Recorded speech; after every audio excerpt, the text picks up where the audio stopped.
started recording here. Welcome everybody to Rolling Until Ragnarok's to Felling a Tyrant, Episode 5. This is so exciting. For those who've been watching, you understand why this is so great. But, rule number 5, like and subscribe. Anyway, we are still partnered with Doomlings, and this time I have one of the Doomlings to show you guys. This is one of the plushies. This is actually Nocturnal, and as you can see, they're a lot bigger than you expected, and they're nice and soft and fluffy and amazing, and you should buy them using our link below.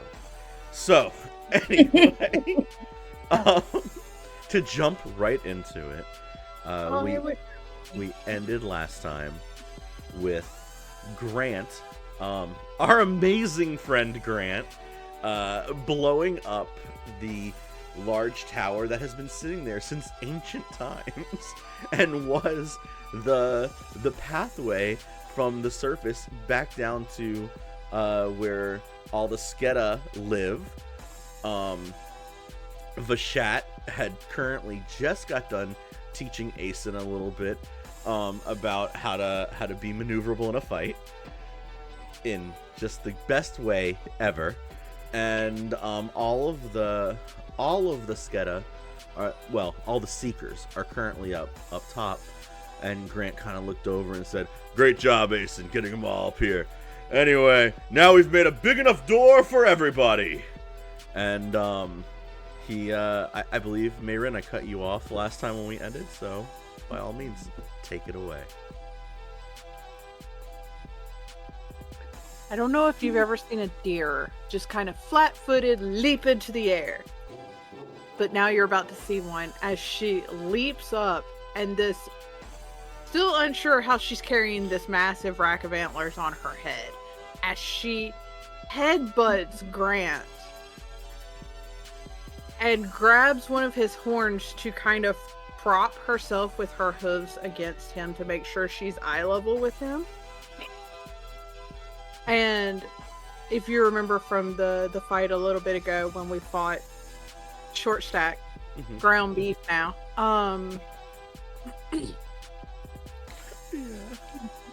She's not accurate. the Fey magic just kind of seems to darken around her fingers into clawed points, and instead of having the docile deer herbivore teeth, there are fangs. And she growls at him, "I will not have you ruining my name on this side of the plains." All right, 2 things. 1, please roll a strength check against him. Against his difficulty, to be precise. Super good. This is for the headbutt.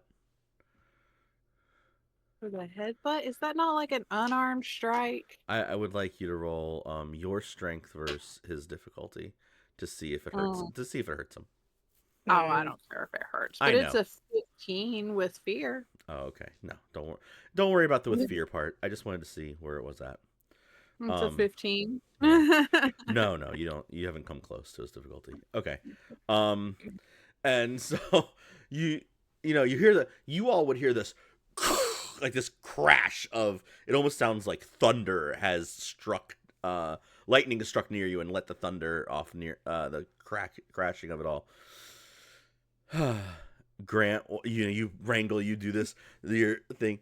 Grant kind of stares at you. His eyes are actually a little bit inflamed himself. You can see the excitement in his face but there's also that touch of bewilderment as you have done this to him. And I think he would just slowly make sure that you can see everything that's going on, but he would turn slightly so that you could see the big, the view is now him and the broken down tower, and he'd just put his hand right here on your cheek, and he would say, "My dear, I would never do anything to your name but change the last part of it."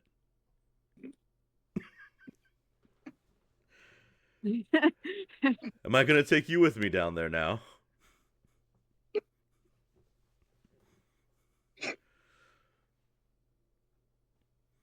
gonna get to Vishat in just a second, I promise. But I want this moment to be a little encapsulated.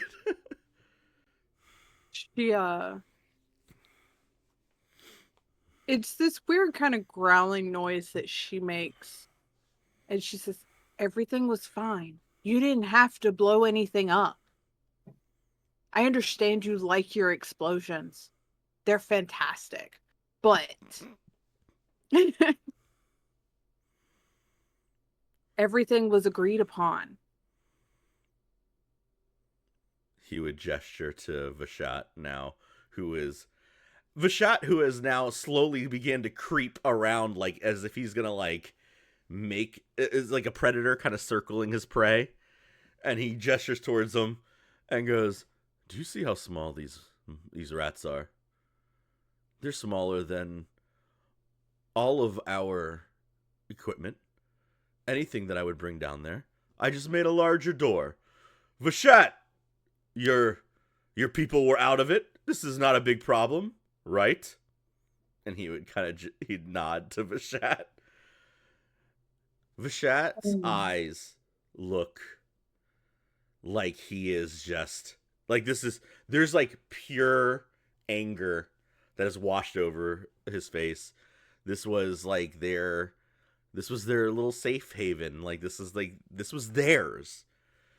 And he just kind of looks around and then looks back towards Aesyn for a moment, who I believe is severely wounded. Yeah, but Aesyn's definitely like getting up. He's full on stumbling, right? But you just you see him like using his axe to like stand up. And he's gonna take a deep breath, like put his axe over his shoulder and kind of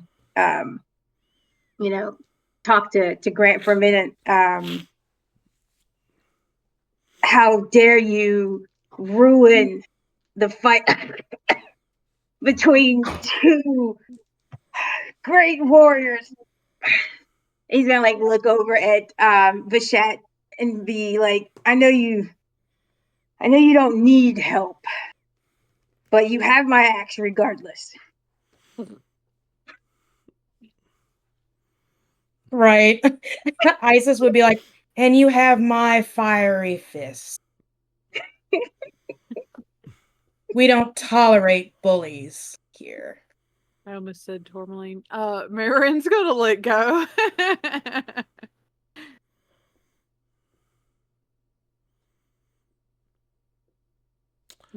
Just gonna land and just why? Like none no.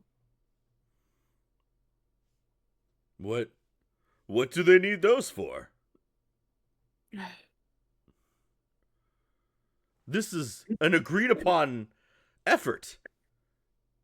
You fought the giant Aesyn, and you told us now we have passage. I just made the door big enough for the passage.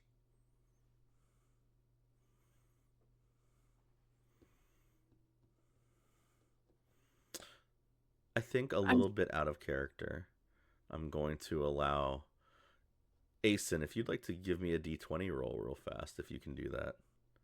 Yup. Let's see. And I'm going to let you roll for Vishat, honestly. Oh. That is a 16. 16. Okay. I think that on a 16, I would allow Vishat to not calm, but as Aesyn and everybody agree to back him, there's a moment of like pride in the connections he made, but also Marin, who he has not spoken a lot to, but he could see that she was definitely friends with this gentleman beforehand.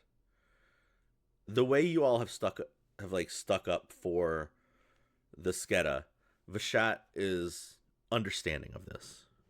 This is also a mark of like he doesn't really trust a lot of the people from the surface. This is not. There's a reason they don't come up here. Is kind of the idea. And he watches it all, and he like takes it all in, and he I think he would talk to Sol and Marin specifically because those are the two that were like closest with, like they were the ones standing with Grant, and like Isis and Aesyn kind of stood on the others, like you know what I mean, like of the two sides kind of thing. And also he's a little bit scared of Isis, in the terms of Large like cat. large cat, small mice. So there's this little like I don't know type of Yeah. thing. Also, if anybody was to look around Isis, there are 0 shadows anywhere near her, and it's because all of the rats are keeping the shadows away from her. Um, but he would look over and say, "Eh, um, if we were to slightly overlook this mishandle for the moment, you all would bring him to where he's going to go and then remove him from where after he's done? Or is this a you all need to leave and I have to just trust that he's not going to blow up more of my home?"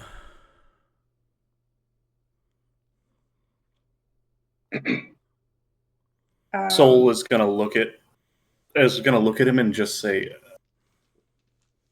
"There are things we need to attend to, but I'm not certain we can trust him not to blow it up if we don't take him down and bring him back up.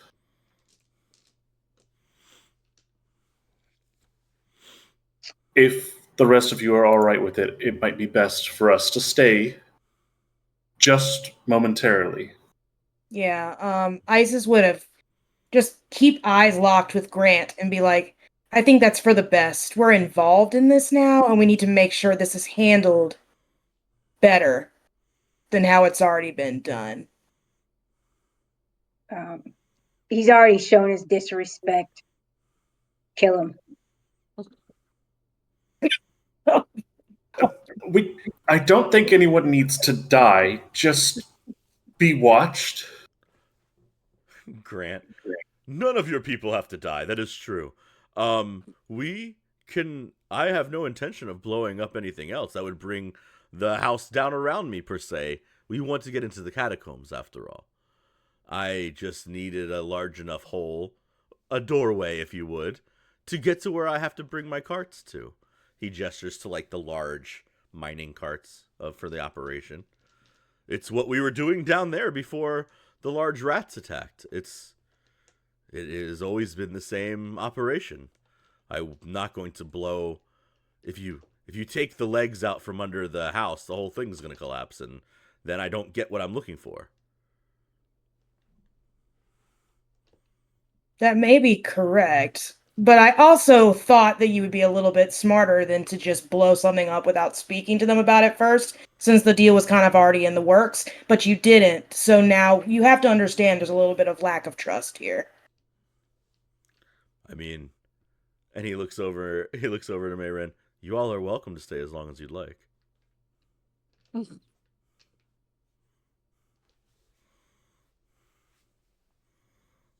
Aesyn would look over at Bashat and be like, "What do you want to do? This is your home."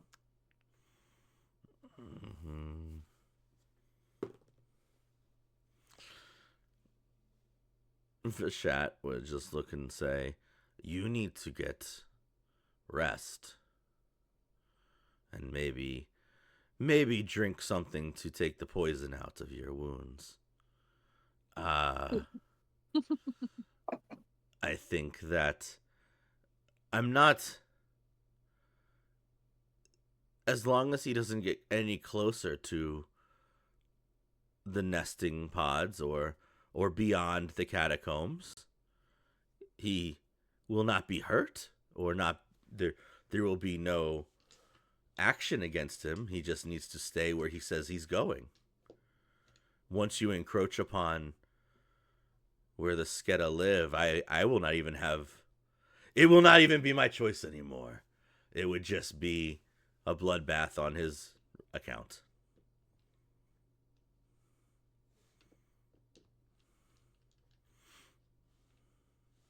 Then it is settled. You're gonna see like Aesyn like sit down again. He's gonna like collapse.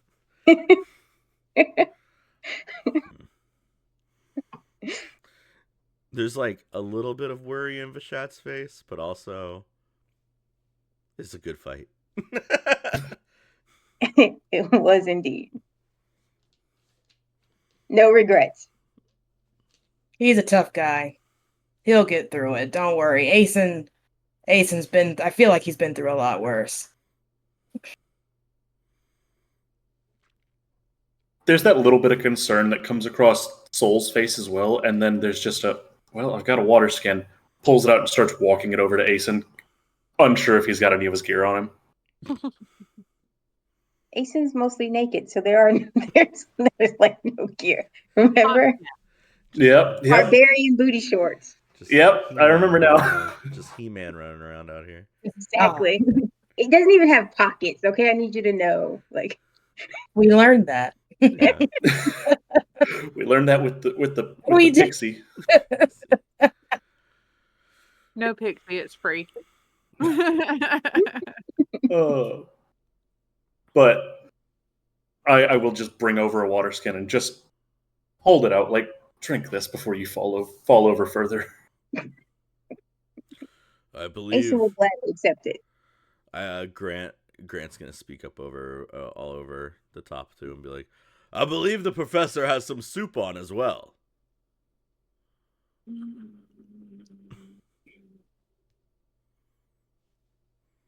then he kind of just shakes his head and looks off towards like he goes, well, I've got to go ahead and get down to the catacombs. I have a lot of work to be done.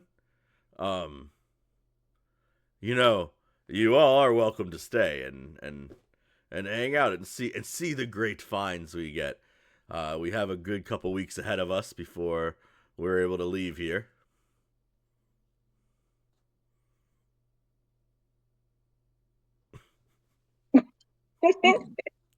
Like, I feel like the whole party's just looking at Grant with some level of disgust. I hate this man. There's a look on Soul's face that's just like, man, maybe you should just shut up for a little bit. Yeah. He's not gonna. He's not gonna. Oh, wow. We have to return to Juju. We do. Yeah. As much as I want to stay and watch and make sure he doesn't do anything else stupid. Yeah. That said, Aesyn is in no state to travel at the moment. We should at least wait until he's recovered a bit, in case anything happens on the road. Oh yeah, I absolutely agree. Aesyn's gonna look at all of them. I mean, like, do you know who the fuck I am? Right? Did you forget? And you're gonna see him like stand up again, you know, shakily, but he's still standing, you know. And he'll be like, let's go. You're gonna see him like slowly put one foot in front of the other. Oh, Lean a little bit off to the side. You're gonna see Soul stick a hand to the side of your head and just pull you back down. As Aesyn sits back down to one of the rats run up out of the shadows. This is the same one you met before. Not Vashat, but Nelith? Or Nellit? Yeah.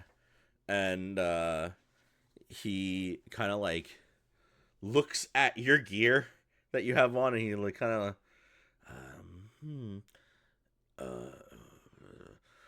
okay, how about just like right here? And he finds like one of the straps that would hold any part of anything on you, and he like clips this thing to it, and it's this little it's like a regular rat skull that has like it looks like it's like a potato chip bag clip at the top, but it's made of a rat skull, if you get what I mean. And it's got this little chain off of it, and he looks at you and goes, This will tell everybody that you're at least a friend of the Seekers. So if you find yourself in Sketa territory, Instead of killing you, they will question you and then hopefully let you go. But it is at least a talking point to not have you die immediately. That's if you get somewhere faster than our word gets around.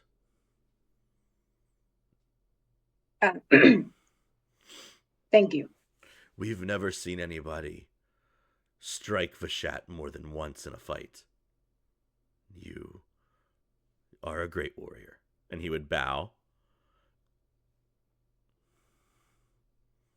Aesyn would give a nod since he's now apparently on the ground again. Yeah, Sticky pulled you back down. Just a reminder of like, no, you can't really stand right now. Get down. Right. There's also a weird reminder that his strength score is higher than yours. Right. Trying not to go there. I know. So trying not to go there. It's that Fey strength. Right? It's like you're like this tall. It's all in the legs, baby. All in the legs. Oh God. Dem thighs. Okay. Them thighs. And then he scurries off towards Vashat. And Vashat does that thing again where all the rats kind of like circle up around him and he makes him tall. And so now he's kind of walking next to Grant. And you all would just kind of hear Grant and his conversation a little bit as they're walking away. And Grant kind of looks over and you hear him go, because, Grant's not quiet, mind you. And Grant's like, that was a really good fight you had versus that other fella. Maybe one time you and I can go ahead and see a round. And he like nudges him and like you see the rats under him kind of all like shake a little bit because they're like, I don't know if we're still let him punch him. And Vashat's voice, all you kind of hear is like a whole bunch of like sounds. And Grant goes, I speak Sketa too. There's no reason to be rude. They just, as they walk away. Okay.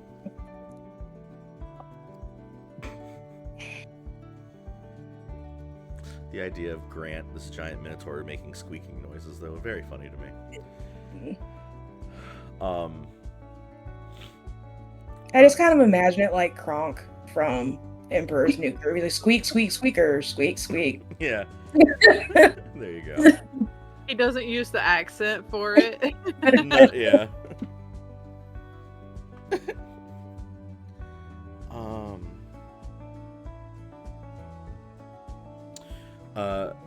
You all are kind of left alone for a couple moments. Aesyn, you can get back to your feet if you'd like, and as everything's happening, you can hear like a and like footsteps coming from around the bend, and Maurice is there with the large chest that he gave you, Soul, and he's holding it, and he looks down and goes, "Hey, Grant told me to make sure you all got back to where you were going safely, and this chest was taken care of. Would it be okay if I accompanied you back to your caravan? They're going to be here for weeks, so I can make the trek back and forth."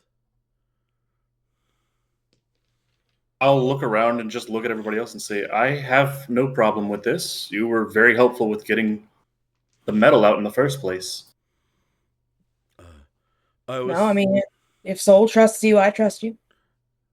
Great. Grant told me to make sure that Soul got the chest, and he pulls out a new spike shield that he had like cobbled together, and goes, this and that. Fluffy, you got there's another horse over here for you, because I remember yours was somewhere else, and you have been on your feet for a long time, he said. And that Aesyn needed something. Oh, and he like pulls out a wine sack, but it's inside the wine sack is literally just hot soup. And you can use this as a health potion. And, Yay. so that should give you 3 HP back. And then And then he looks over and goes, "Ah, and May Marin. Oh, hold on. Okay." And he puts everything down for a second, and he opens the trunk, and he kind of like moves some of the metal to the side, and he pulls out like this randomly long vine of like flowers, and he goes, "I was supposed to put this on your horns, Aw. but It's probably a love spell. you hit him, you hit Grant, and if you hit me, I'm not gonna be very happy. So I'm just gonna hand you these vines, and you're gonna put them on your horns if you want them. And if you don't, then that's fine too. I don't really care what you do." So, either way, I will help make sure that you all get back to your horses. And Soul, I believe you do not have a pony anymore. So if you need to, uh, if you need a place to ride, you can ride on my shoulder until we get back to your caravan. I'll look at him and just, while I love the idea of that, I'm perfectly fine on my own 2 feet for now. I think it's more of a matter of keeping up with the horses. Okay. And I'll kind of just walk over and be like, "All right, let's do this." Puts his hand down to let you get on his shoulder. I'll step into his hand and then just kind of brace myself on his shoulder. Yep. Okay, great. We're not gonna run yet, but when I do run, you gotta hold on.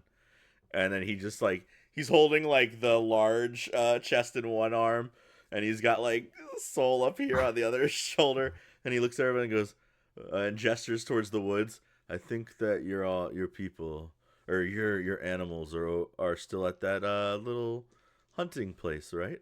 The cabin." Yes. I think so. At least the rain stopped. Absolutely.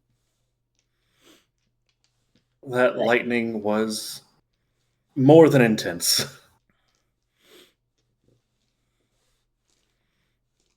I was wondering how none of the horses went missing, but we ate horse meat the other day. That was very interesting.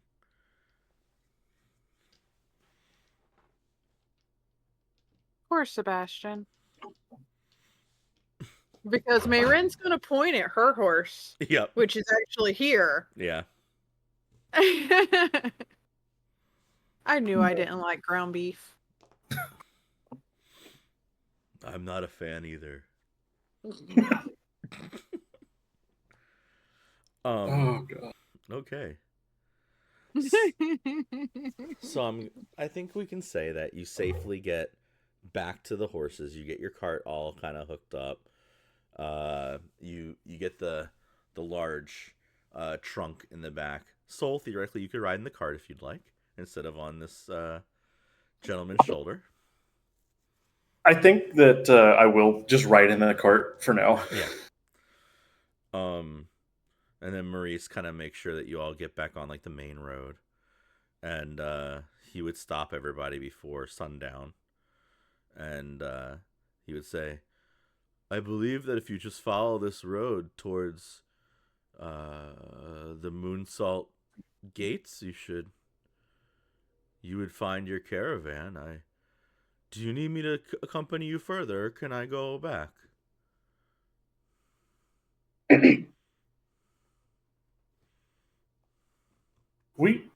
I think we should be fine to get there on our own from here. Unless you're willing to be my follower, then you can tag along, obviously. I am currently conscripted to the gentleman professor and Grant. Then I don't need you. I was under the assumption you were coming with us anyway. No, yes, I can go all the way to make sure you're safe if you need. But it is just a couple days ride up this way. If you, it would be easier for me to make my way back from here. but I will happily continue on if that's what you all need.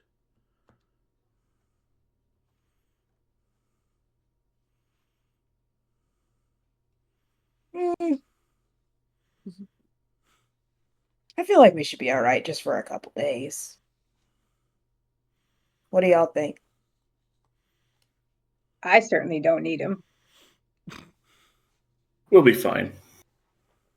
We appreciate the help and all of the things, of course. Yeah. He like kind of waves and he stands there at one side of the bridge as you all make your way over the little brook and straight down the thing. And it's getting dark out, so the little lantern off the back of your all's things kind of shape the shadows and everything around them. He just kind of waves as you all make your way away. And then Aesyn, I need a what do you call those checks here in Daggerheart? Let me think. I think it is a instinct check from you. All right. That's to perceive, right? Instinct is perceive, yeah. Yeah. Instinct is perception. I got 13 on hope. On hope, beautiful. As you guys are pulling away and getting just, and he's kind of waving, you would see all the little rat eyes from around the shadows of the edge kind of like pop open, and you would get a sense that they made sure that you made it to where you were going as well, Aesyn. He would pretend that he didn't see them, but he would definitely feel a sense of pride. I think that realistically, although everything with Grant didn't go the way you wanted it to, you all made a fairly good ally in the Sketa, or at least the Seekers. Mm-hmm. So realistically, we need to travel through the night, and as long as somebody doesn't roll just completely horrible, we should make it there through this whole thing. But that being said, who's going to lead the horses through the night? Cats have really good night vision. Okay, who has good night vision? I was like, cats have really good night vision. All right. Well then. Okay. Y'all, I don't care. If I like lay in the caravan with Grant while we're doing all this, can I like slowly regain like some HP, some stress, some So as long all as of the above? So I was gonna say, as long as you're not the one to do this, I was gonna give you a depending on what she rolls, you'll get a short or a long rest. Okay. It's gonna heavily depend on what Isis rolls here in a minute. Got you, buddy. So, for those who are new to our channel and new to watching any of the stuff that I record and the way I run D&D games or RPG games, I have my own version of how things go when it comes to travel. It's it's heavily tabled and there's a whole bunch of different things, but I think it's a lot of fun. And I have now converted this to Daggerheart, sort of. But this will be the very first. Well, it'll be the very first time we ever try it. I'm gonna put it that way. Okay. So, what I need from Isis is, I think that I'm going to let you choose. I either want a instinct or a knowledge roll from you, and this is gonna be to like make sure that you guys stay on track as you but also what this is going to encompass the other side of things, like, are you keeping the horses like in line? Are you like, how are you doing animal handling? Like this is like, and are you making sure you stay on the right like roads? Are you going the everything? I don't think you can get turned around direction wise. If you roll absolute dog shit, I might make you get turned around. I don't really know. Okay. But you showing back up to Grant, it just seems like a very boring story. Yeah. But so I need that, and then depending on if you roll on hope or fear, then we'll roll the D12, and see what happens with everything. Okay. So I will need that roll, and I need you to tell me whether you're using knowledge or instinct. Both of them have different tables and outcomes. Oh, it's 100% going to be instinct because that's what I cast on. So Okay, there we go. Let's do it. okay, so it's a 19, but it's a 19 on fear. 19 on fear. Okay. Aesyn, you can take a short rest. Yes. And then why don't you go ahead and give me a D12.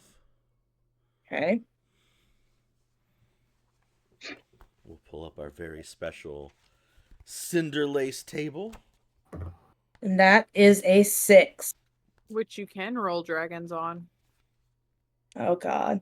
Half, 6. half the table's dragons.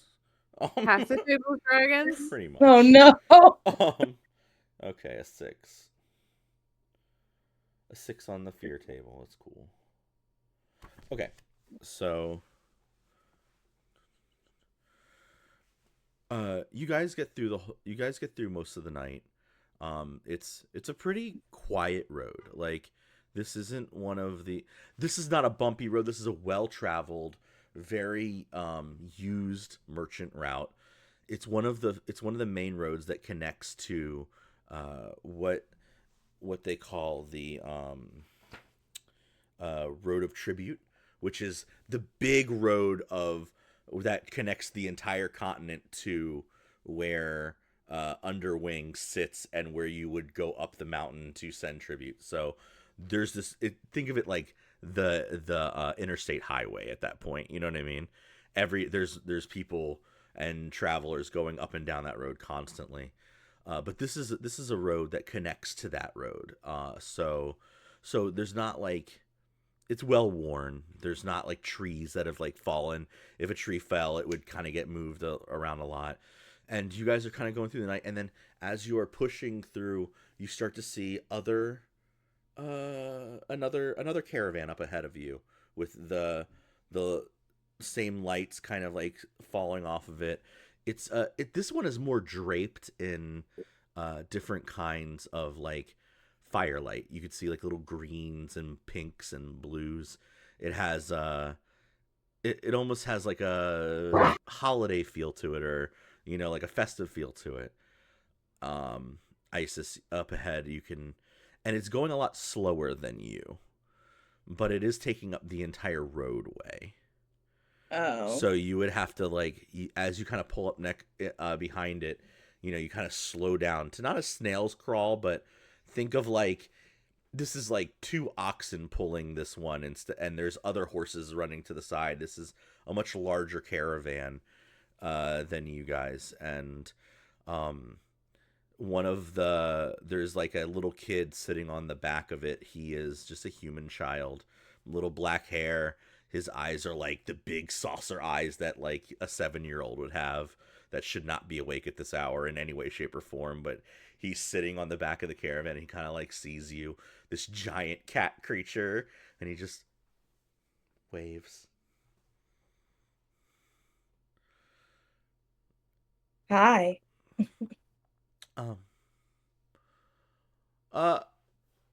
Hi, are you part of our caravan too now? I don't think so. What caravan are you part of?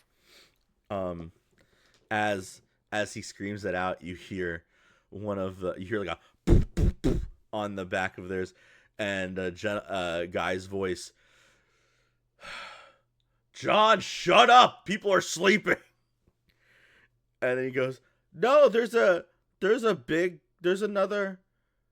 people behind us, and they got horses, and she's a big cat." Very big cat. You see like the back like thing like peel open, and there's like this guy who looks like he has just woken up. He's got like the bed head, and like the whole like he's like, his hair is just like run amok at this point, and he kind of looks up, his beard's kind of all messed up. He looks like he's been like sleeping on the side of his face. big red spot on his face, and he just kind of Mm. he looks over at you, and goes, "Ah, uh, I'm sorry about my son. He's supposed to be asleep. Um, do you need to get around us?" Oh yeah, no apologies. Looks like you have yourself a really good cat nap there, eh?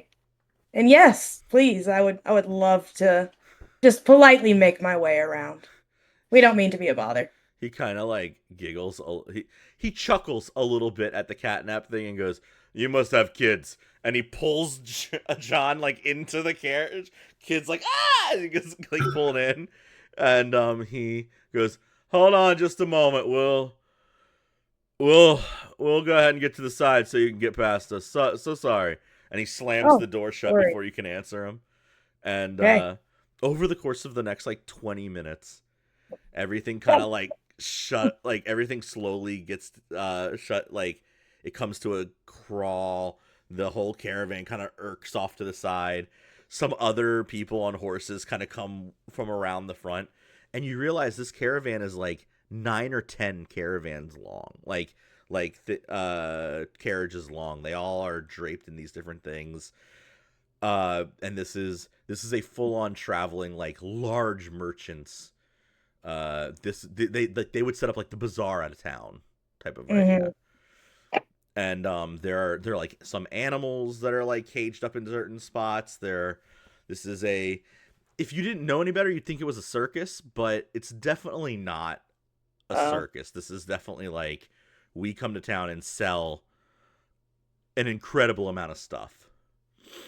There are, and for the most part, they're all human run stuff, but you would see like an elf here or there, and there is a um well, we'll get to that, I guess, in the as you get to the front of the caravan of all of it. But they all kind of move to the side. They kind of get things going, and a gentleman on the horse kind of comes through, and he's like, uh, hey, sorry about that. We know that some people have to go past. We didn't expect to see anybody on the back road this late at night." Oh yeah, no worries at all. Uh, Trying to be on our way. yeah, no. My name's Tallow. I just I kind of move everything around, but we can you squeeze past on the side here, or is that, are we good? Do you need anything else? Um, I mean, if she realistically looks like she could squeeze through, she would try to, since we have a place to be. Yeah, no. As this would be bumpy, so this is where Aesyn would wake up. Is all I'm gonna say.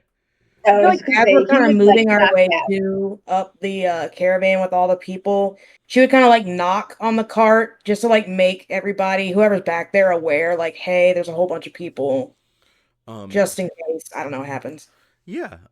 Do you all want to wake up and like, because you're not. There's no like top to your caravan. You know what I mean? Like, you open your eyes and you just see. Now there's like, you're going past, like it's like going past houses of Christmas lights. You know what I mean? Like, Mhm. this is a lot. Uh, There are like little faces looking out the windows and stuff. There's a lot of kids involved in this whole thing. Um, and there are also like no women, as far as you can tell so far. A lot of guys, a lot of different kids, a lot of animals in cages.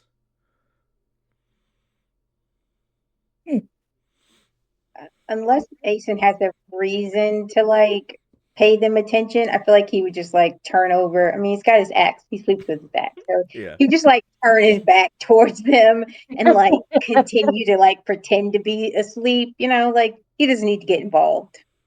right. Yeah, y'all are pushing past. Does anybody want to roll anything? I think Soul would sit up from sleep and just kind of look over, eyes barely getting over the side of the cart Mm-hmm. because he's still just sitting in the back of it, and just try and get a feel for the caravan. Like if they've got a sign with their name or anything like that on it, try and figure it out. Let's see.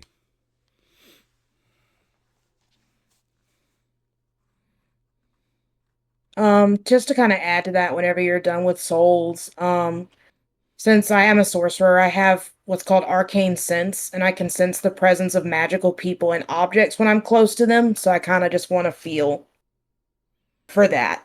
If there's anything kind of like pinging off to me in this group of people that's like magical.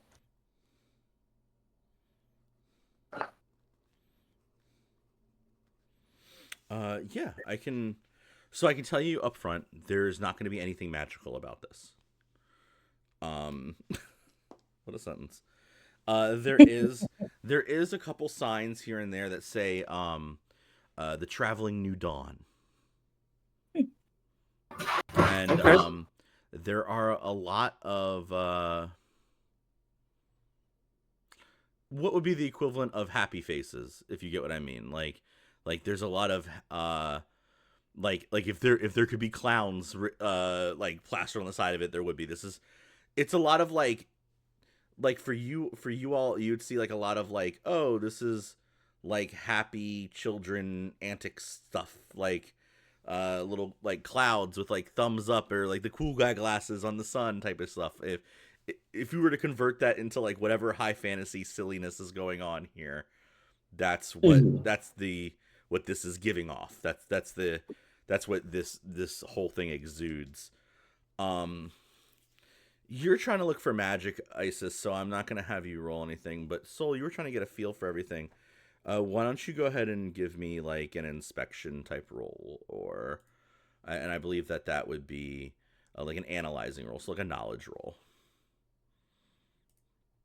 And Dusky. Apparently cannot Dusky. That is a 2 and a 1, so it's a 3 on hope. Yeah, no. Like you're looking at it all, and I think it's like so bright, and you're kind of like, what is happening this late at night type of thing.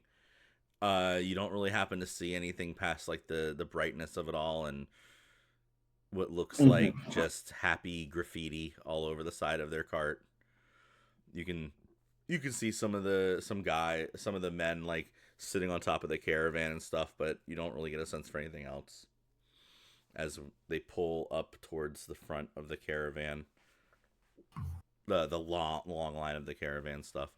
Marin, what are you up to at the moment? I'm making faces at the children. Okay. Um, some of the kids that are like looking out the window, uh, this is like you make faces, and some of them make faces back, and then some of them kind of like look like back, like if they're like to see what's going behind them or around them. Every once in a while, you'd see one of them get like pulled out of the window, or something like that. Like it's and like more and more kids are kind of looking around at you, and then as they start to get to the front of one kid just kind of like puts his hand up against the window and like presses on it a little bit harder than others and tries to make like eye contact with you.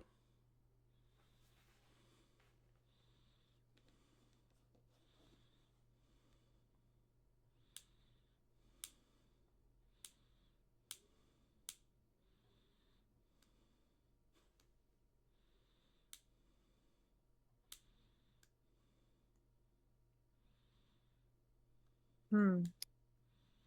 Can I reach and touch the window? I think it would be like you could, but you'd have to be on your horse, like on the side. You know what I mean? Like you could kind of get there if you had to.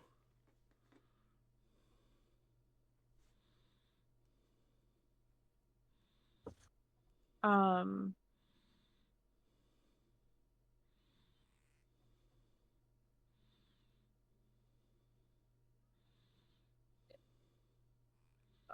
what is the word I'm thinking of? She's going to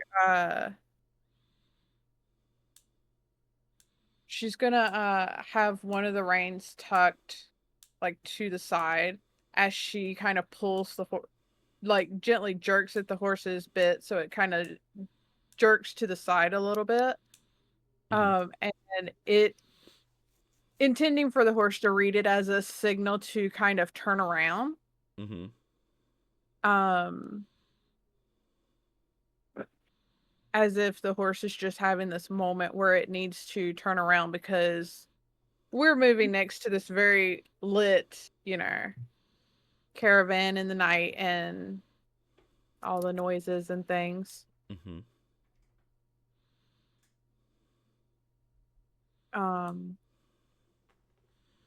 And kind of like try to look into this window. Give me a investigation check, which is a knowledge roll. It's not very high stakes here. It's just trying to see if you can see past the glare. I rolled a 12 on hope. You kind of like peer in. There's 8 or 9 kids to this one caravan. There's 2 gentlemen kind of sitting in there. One of them is like asleep with his head kind of slowly clinking against the wall. The other one is like awake and he's kind of like telling the kids to sit back down, but they all keep like running in circles and like getting up against the thing to see. And they both are wearing like they would look like they are geared for like mercenaries or some kind of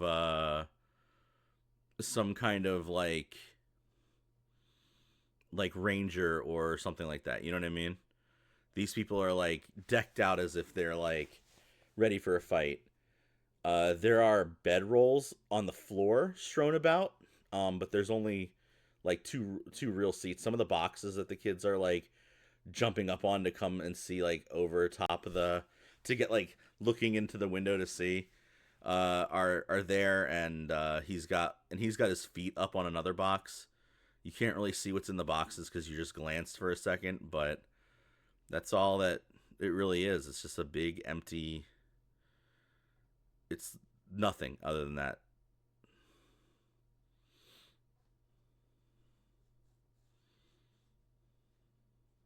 I want to use, I think they call it Wild Touch in Dagger Heart. But it would be kind of the same thing as Druid Craft. And I want to use it to like spark one of the flowers to form a dragon.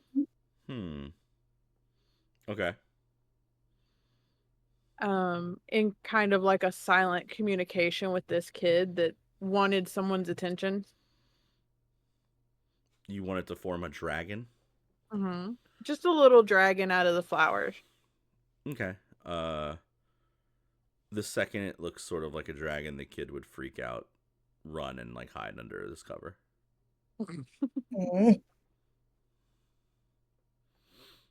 And like some of the other kids would try and console him. It's hard to see exactly where he goes to, but it's one of those things where it's like you made the kid cry a little bit. Aw. Dragons are not the nicest, happiest things in these times. As the caravan gets to the front, as you guys start to pass towards like the front, though, the two that are like running the caravan, like there's Tallow, who is like this human that looks a little bit rough, and then there is a tall dragonkin, dark red with like the like yellow stripes on his chin, and he is the one that is like currently like driving the caravan, and another large oxen comes around the side, and there is a dragonkin sitting on him as well. This is a red one with some like more shiny pieces to his scales. So it almost like catches the glint of it all, and it almost looks like there's some like rubies growing off of him, almost. And he would kind of look over and look up, and Tallow would just say, so yeah, I hope we didn't cause you all to get behind too much. I know how long we're on our way up the road towards the road of tribute. So we still got a long way to go here, but we've been taking it pretty easy lately. Oh, yeah. No trouble at all. Didn't mean to get in your way. You traveling with quite a lot of people here. Got a lot of kids too. I have kids myself. They're very special. He looks at you and goes, "Yeah, the kids and pets are annoying as hell, but once you got them, you just fall in love." I want to get like a vibe check on this guy's statement. Sure. Say Marin does not trust any of No. That's that you could give me I feel like you give me an instinct check if you wanted to for that. Okay. Yeah. So I don't know. I don't feel like he's being very truthful with that statement. It's one of those insight check moments, right? Right. Yeah. It's like one of those like, I don't know.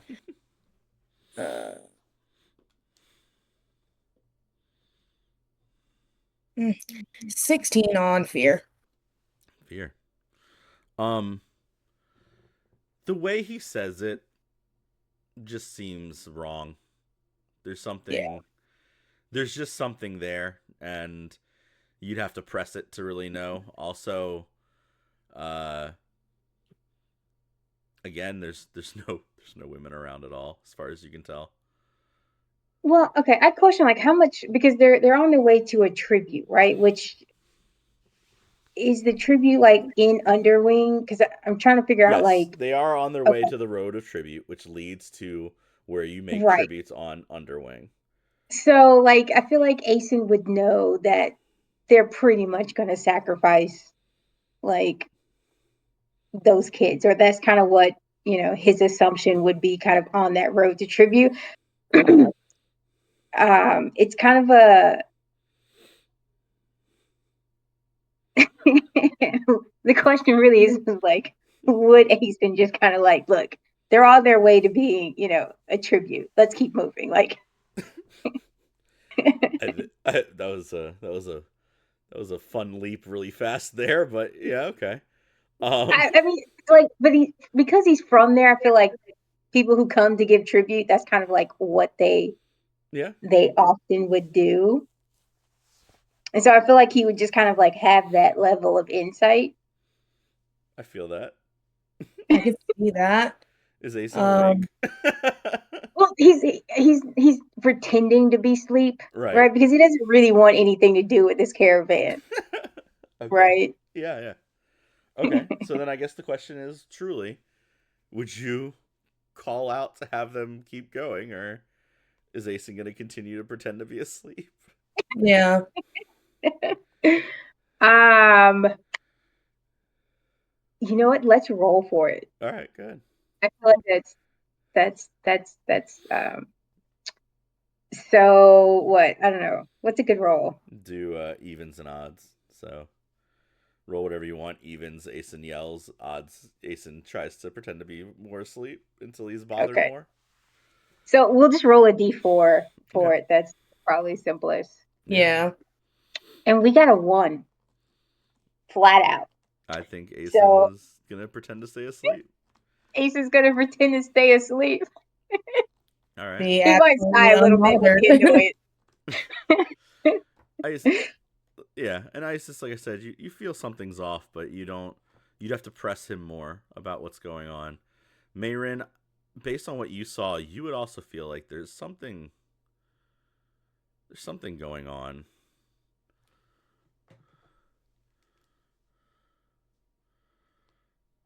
It's one of those things where like neither of you have enough information to put your finger on it, though. Right.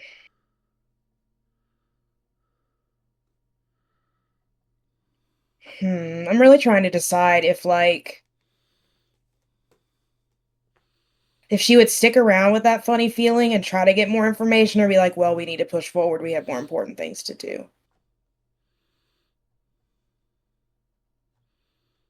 While you're thinking, you just hear light snoring coming from the cart as Soul has gone right back to sleep. Right. Look, Morgan tried to help you. Aesyn made the decision about the dice. I don't know what to tell you. I know. Soul saw happy graffiti and was like, oh, it's circus. Back to sleep. Makes sense. I guess just like, I don't know, feigning curiosity, because we saw the sign. They said the traveling new dawn. Mm-hmm. I guess she would just be like, "Oh, so you have been traveling together for a while. I haven't heard of your group. What is this? What does your title mean? Where are you from?" He would Tallow. You're talking to Tallow, the human, right? Yeah, yeah. He would glance up to where the large dragonkin is. He would kind of like smile a little bit towards you. We've been traveling for quite some time together. Where we come from the farther reaches of the plains, but every corner has to give a tribute. So we're bringing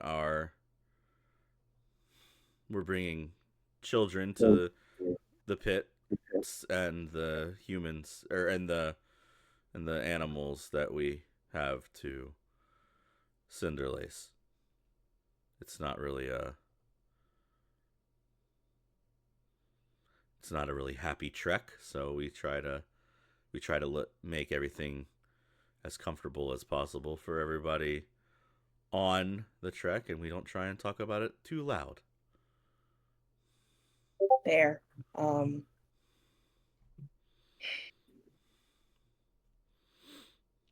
I feel like she really wouldn't.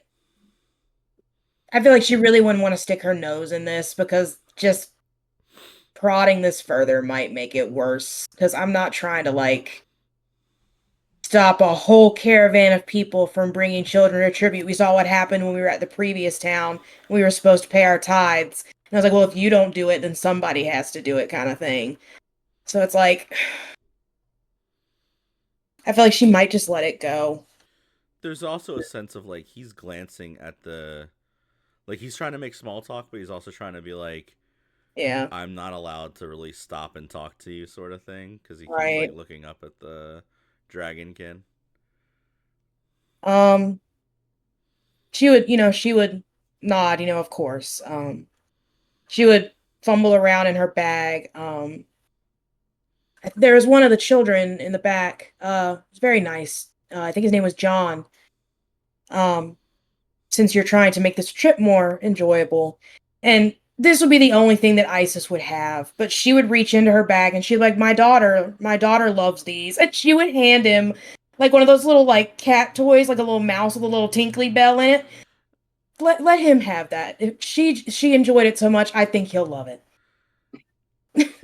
I think he takes it and he looks at you, and Tallow kind of like jingles it for a second, and he just goes, Yeah, that's it. You got it. You got it. he's gonna look back at you, and he's trying to be really, really nice because he gets it. He gets the gesture. Yeah. I think that I'll make sure John gets it. Sorry to stop you on your travels. We'll be on our way. Be safe. And he would just kind of move back to the front. And as you all are passing by, he would just you hear the one dragonborn look down and go, "That took a lot longer than it was supposed to." And John looks up and goes, "The cat wanted to give a cat toy to the little boy in the back. It's fine, man. They're passing by. Nothing's going on. It's not like we're gonna slow. What, you want to keep them slowed down behind us for days on end? Then they have a longer to sit here and watch us. And you guys are just passing by, and Talos kind of waves at you as the two dragonborn just kind of like stare down your cart as it makes its way. Marin, you're on a horse by yourself, so are you? What are you doing? I know. No. He's staring her down as she like trots by. Just All right. just watching them too, with the same, with the same amount of irritation, but also equal parts disgust. Yeah. As we get like further away, like out of earshot, I totally want Aesyn to be like, And here I thought you were gonna have to save all the kids again. Like, it's good you're starting to listen to the rules. Oh, I was gonna do something, but I figured you seemed all tuckered out from your fight before. I figured I'd give you a little break.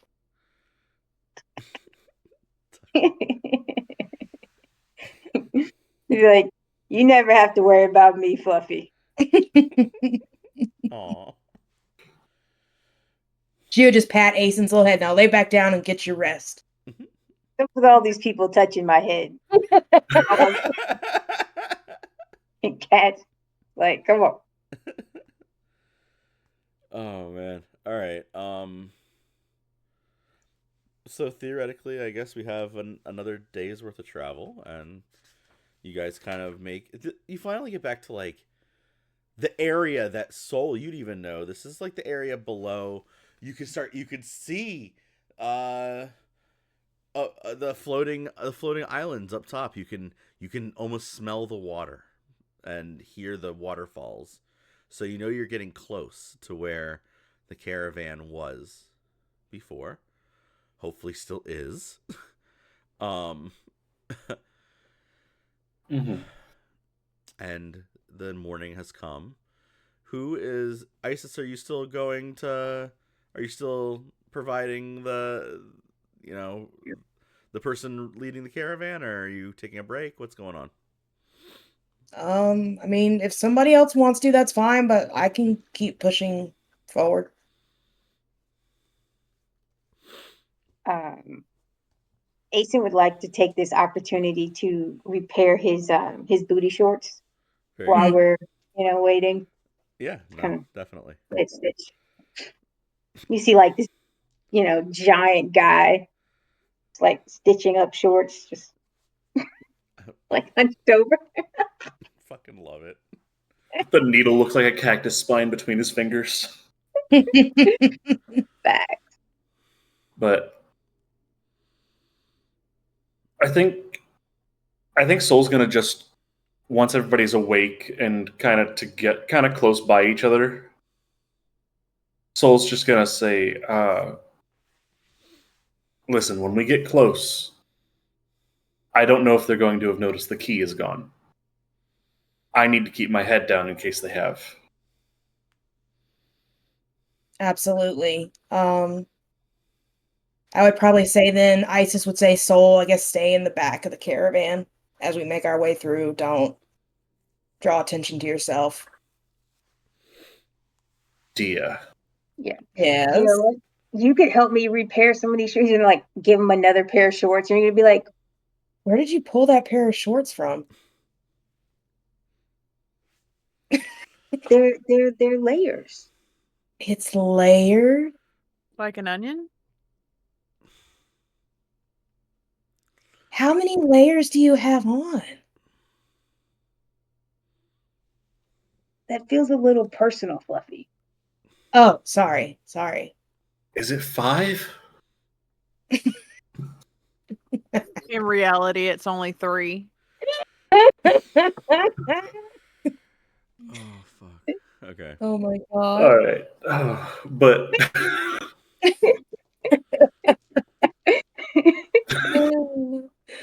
sorry,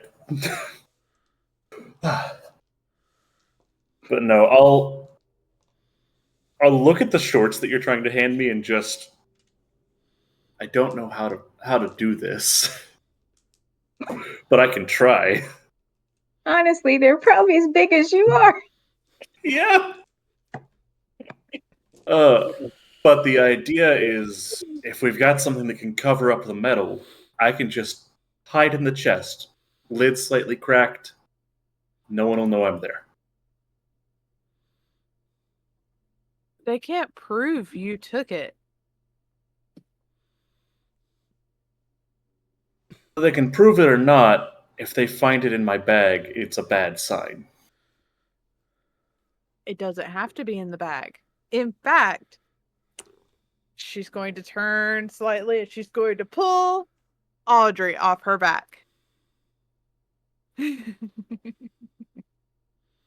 Have we ever seen you do that? Yes. Will Okay. A Audrey couple times. return it in one piece? Will it be turned into something though? Well, if Audrey doesn't swallow it, then that's not a problem. Hmm. Can we insert like a swallow joke right there that just feels appropriate? Yeah. Oh god. And she as she's like situating this flower, it opens its mouth and it's got these huge fangs, and she's like, all we got to do is put the thing in a bag and hook it on one of the fangs in Audrey's mouth. Oh, I see.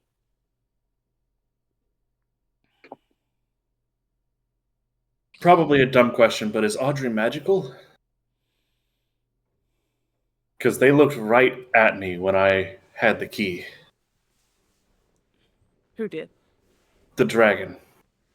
Right in my direction.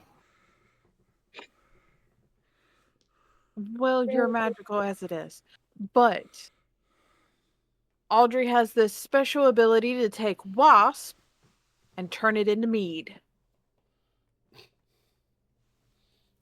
along with the weird bug paste, which I'm not sure what that became. Looked like milk. Consistency of milk did not smell like milk. Hmm. Soul will then immediately remember, that's right, I have bug paste. And go off for a second before looking back and saying, okay, do we have a bag small enough that can hook around the fang? Anyone? I feel like one of us would have to have some kind of bag. A little bag. So, She's gonna dig through her stuff. I've got one of these. Little bag. so, Will it fit in this bag?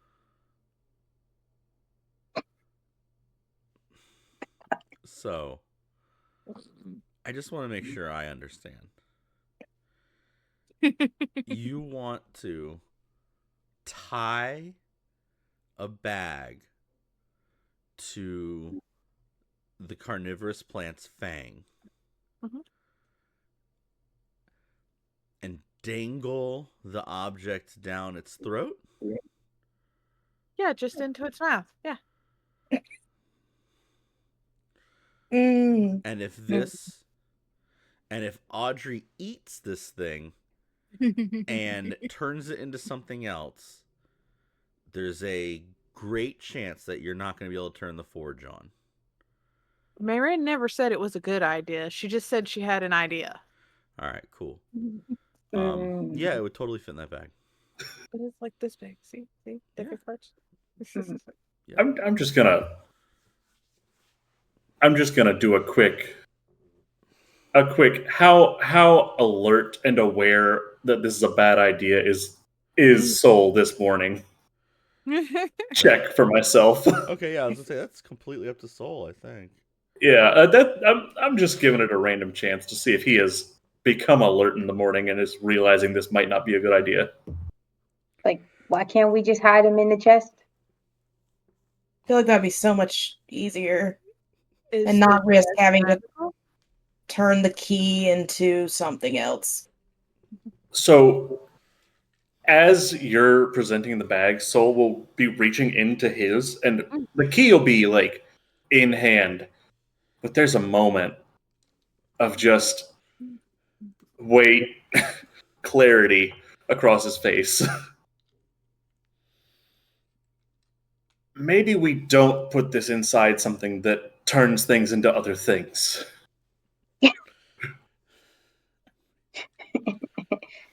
You said it turned wasps into mead and the bug paste into a milky substance Mhm. that wasn't milk. I don't consider almond milk, but it's still milk.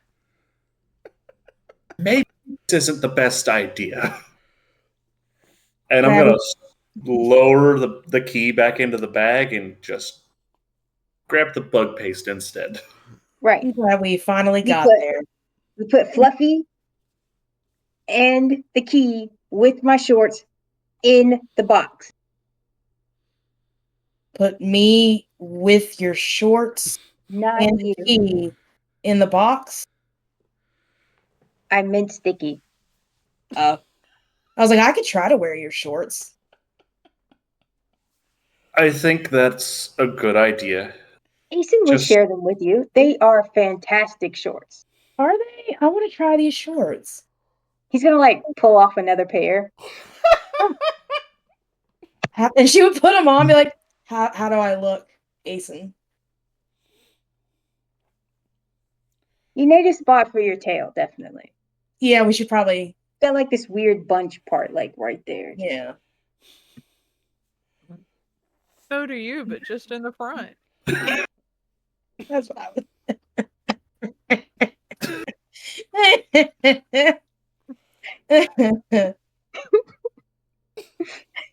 Folks, we're just grown-up children.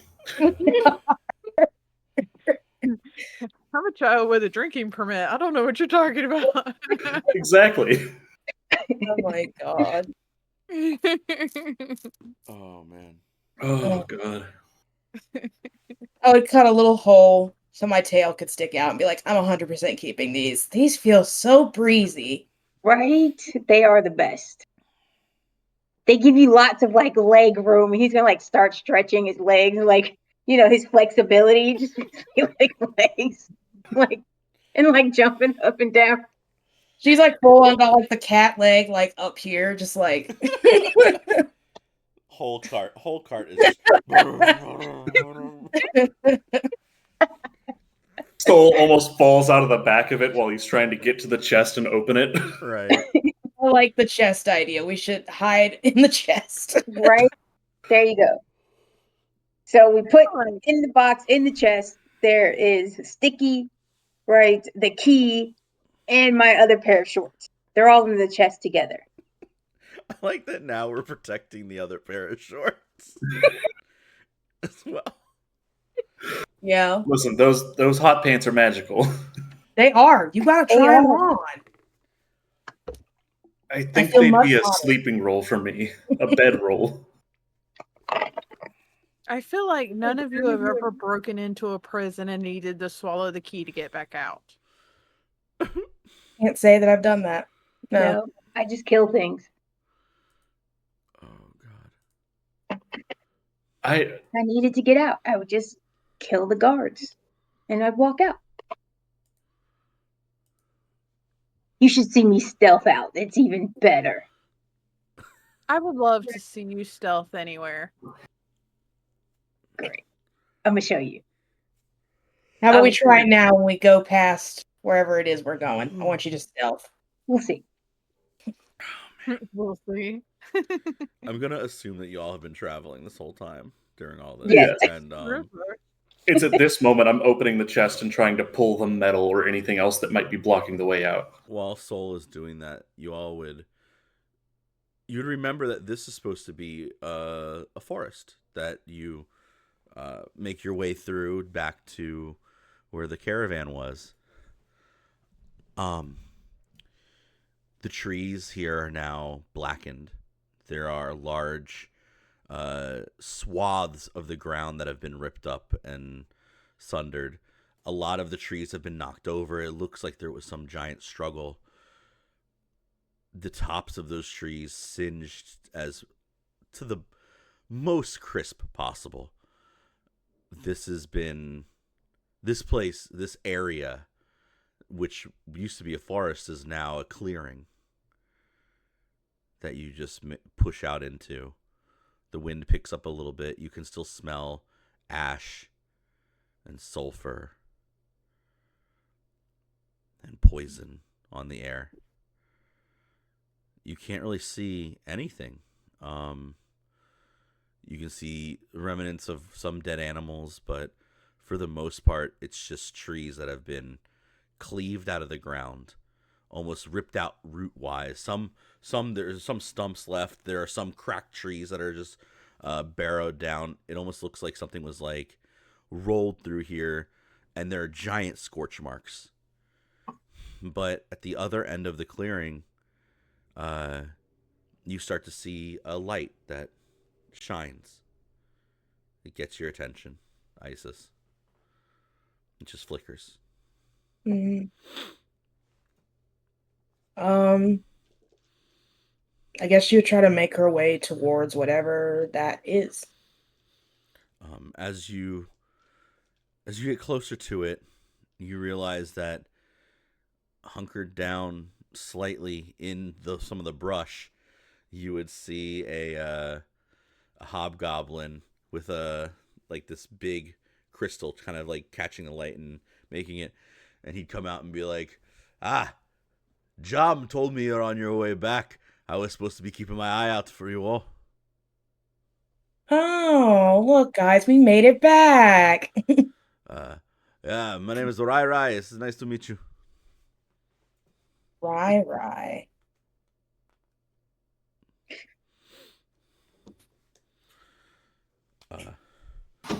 I'm supposed to take you back to where the caravan is. It's under a lot of we've kept it safe and quiet. Something happened. The dragons up top got very angry, threw a fit. Uh, Down here had a whole conniption, looking around for something, talking about something that was lost and stolen from the temple. Yeah. Hmm. We should probably get moving pretty quickly then. I don't want to be a part of whatever that is going on. Only reason we still here, lass, is because we waiting for you. Yeah, then please lead the way. So Rai Rai takes you guys down into like the deeper part of a swamp, and you realize that they have now covered up part of where the caravan is with wet, like sticky mud. They've put like tops on top of the caravans itself. Every time one moves, it almost looks like a tree is starting to move through the woods. And they have very much camouflaged this caravan. They've heavily hunkered it down. Jom is there to greet you. He kind of comes out and he goes, "Hey, welcome back. It's good to see everybody. You know, I will say y'all were gone a couple days longer than we expected." Us too. See Aesyn jump out finally of the back of the caravan, or I guess the cart that they're in. Yeah. Did you get all the supplies and stuff? He kind of looks in the back of the cart. The supplies are there. Um,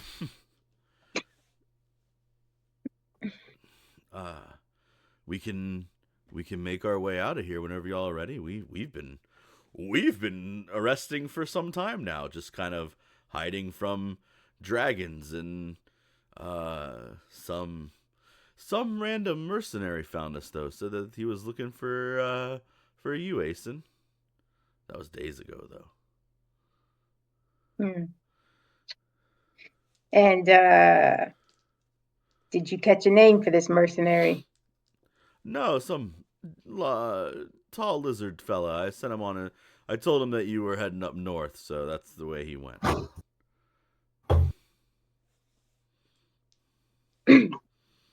Something about you having to get home. I figured it was a fun misunderstanding. And he kind of like looks at you. He would wink at Aesyn if he thought that Aesyn would get what he was winking for.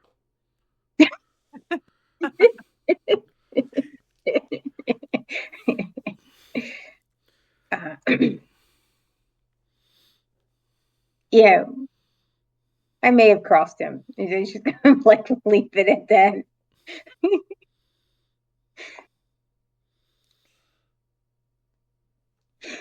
Wonderful. If you all would like to make yourselves your way into the third carriage from the back, I think that will be where you guys reside for the most part during this trek.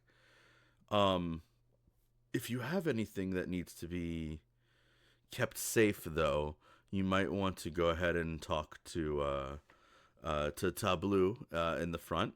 He can mask some of the magical means of it all if you need help with that. But he'd be in the same the carriage right in front of yours, the one that's covered in vines and Random plants. Are you saying mine isn't covered in vines and random plants? No, young lady. Currently, yours is going to be fresh and covered in a little bit of mud, so that we can keep it away, keep it out of the sunlight. What you cover it in is up to you, as you see fit during the journey. We are going to be traveling for a handful of days, and I don't intend to stop at all.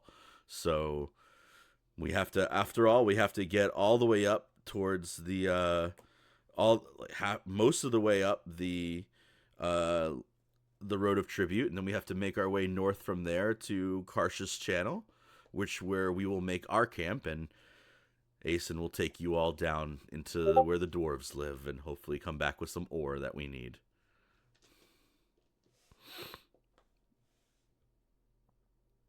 Soul has a solemn look on his face at the moment, but is coming out of the chest that he was about to climb into, and is just going to look at shit. Forgot his name. Brain had it, and then it left. John?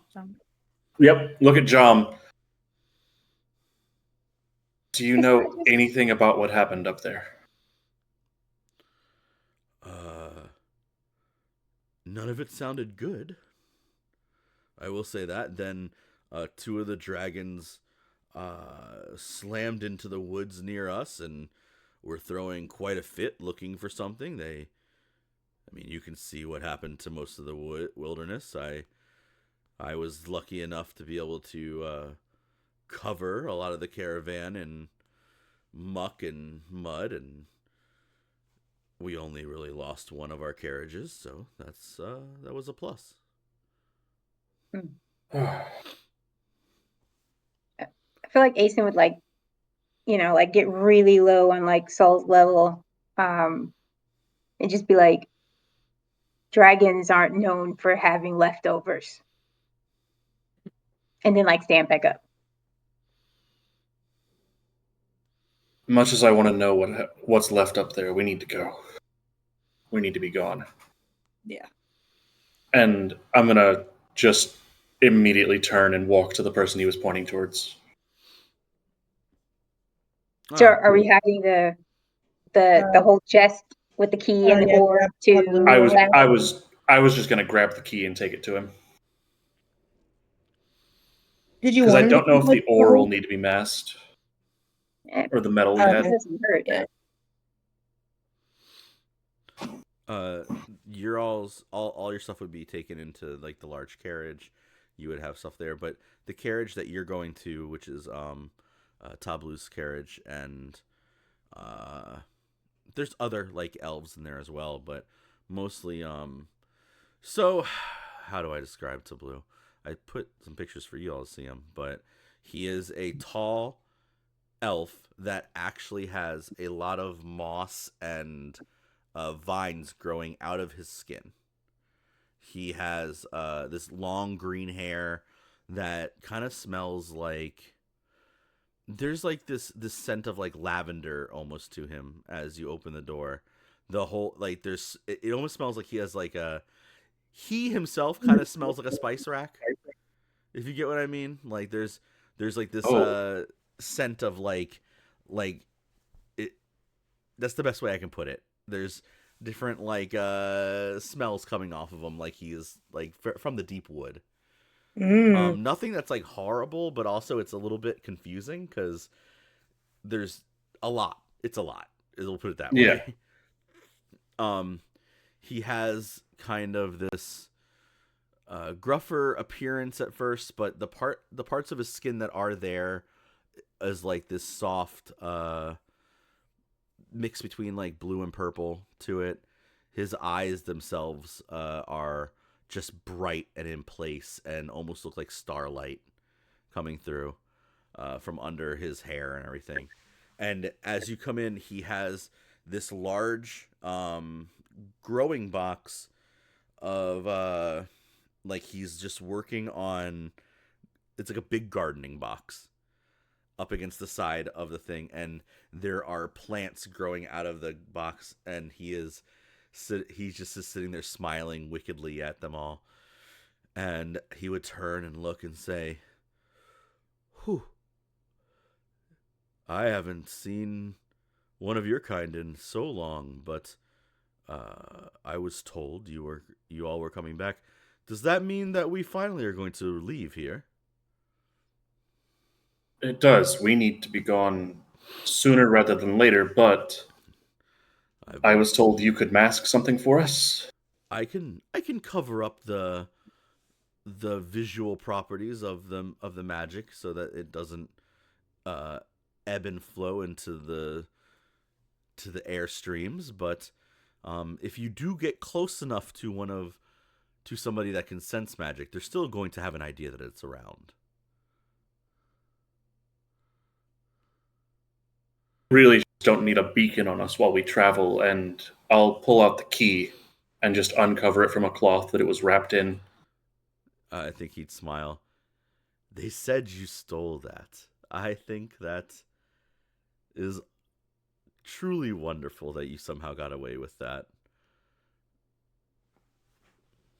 If I did, it looks like my friends that were still above didn't. Well, we're all kind of doing our own part to do this, and he would take a seed and put it in the palm of his hand, and as he puts his hand out, the seed bursts open and starts to wrap the key up in the vines, and it immediately buds up a whole bunch of different flowers and mushrooms all over it.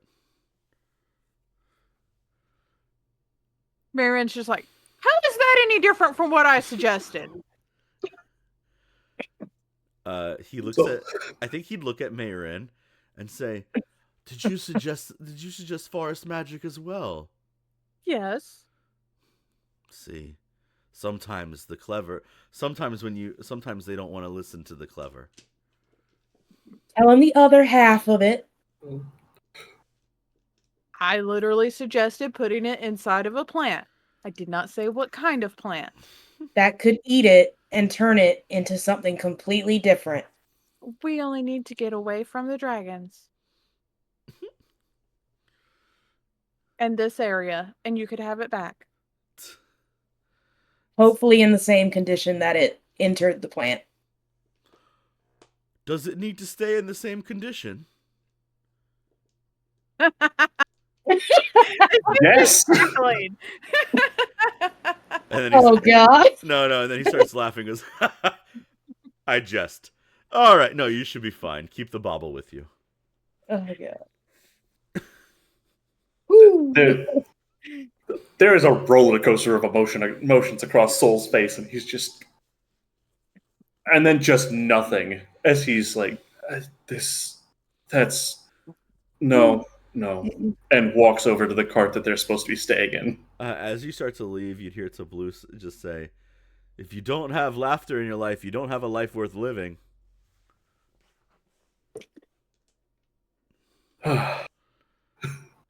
Sounds like a very good rule. And then and then he calls back as after that, "Laughter and violence, those are the only two things needed." I feel like you're missing one. I've been around for a very long time. There's not too many experiences I haven't had yet.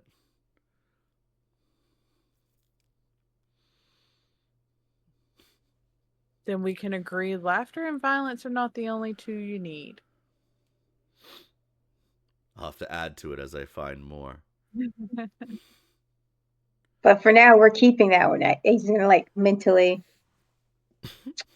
Laughter and violence. Laughter and violence. Not necessarily in that order. You can also do them at the same time, Aesyn. That just feels wrong. Depends on who you ask. So Soul's gonna go back to your all's caravan. Is anybody standing in this caravan with Tablu still? Nah. Sure. I'll head back with Soul. Tablu kind of like turns back towards the plants, and he's like, "I'm missing something from all this, but once I find it, I will hopefully be able to help you all keep keep the beast that you're hunting down to the ground. And he like puts his hand in the soil, and you can see a lot of the mushrooms begin to crawl up his arm and take over more of his skin. And there's a little bit of a necrotic sense to all of it.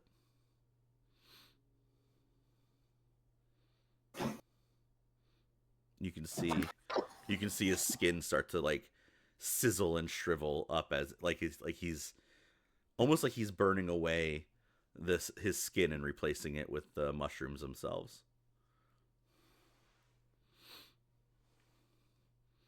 Sort of a part of the ship, part of the crew vibe. A little bit, yeah. Okay.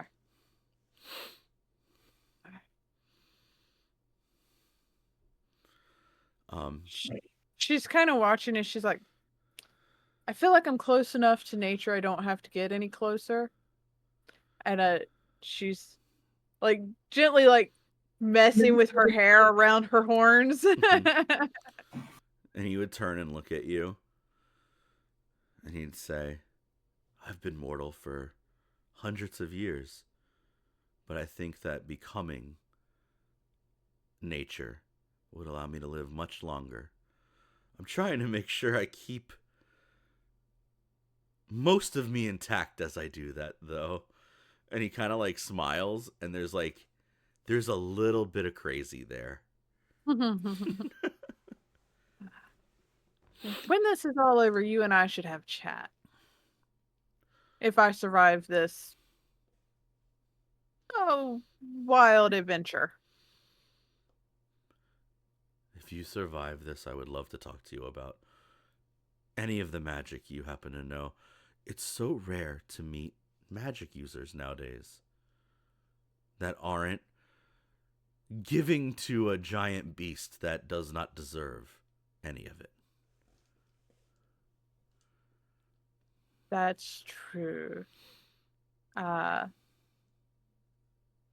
However, I'm going to give him a lot of magic. It's just not going to be in the way he wants it. I agree. I think that giving him a lot of magic is... all I know is I have one grand tribute for him that will just take his wings off.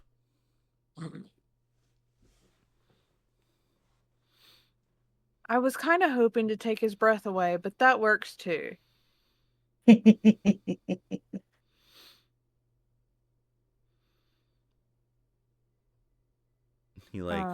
I think that he would look, and it would click in his head, the breath part, and he'd kind of laugh. See? Laughter and violence at the same time. I see. Well, I guess there is no reason to want him to answer for his actions.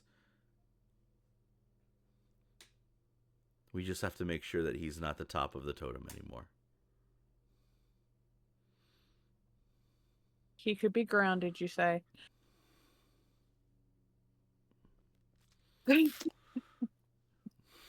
Oh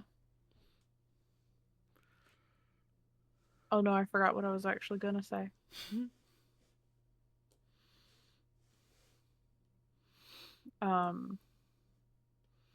We can't make him pay for things that he doesn't feel any guilt or remorse over. So it's best to just take him out completely. Make him feel guilt or remorse. I'll work on that next, I think. I mean, has like Aesyn heard any of this? Because I feel like he would like turn around. It's like, are you going to fuck him too, or can we like, right? Because he was there for all their fuckery with Grant, and he's just like, I think Tablu would look over towards Aesyn and say, "We should definitely be getting going. We have plenty of time to speak during the travels."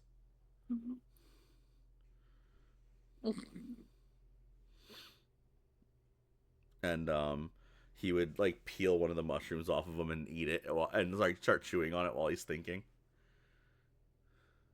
She's going to sidestep away and just you work on teaching a dragon to feel remorse. Yeah, I have some ideas. I think as he chews on the mushroom and his eyes kind of go like, you could tell the hallucinations are starting to set in. One of those druids. As she's walking away. Aesyn's gonna be like, I don't care if you want to fuck him, just, like, caravans. We should move. Like, he like, like he's got like he's using his hands to kind of, like, they should be separated. Just I feel like before we leave at some point, I would like to compete with Sticky on how far we can leap. Oh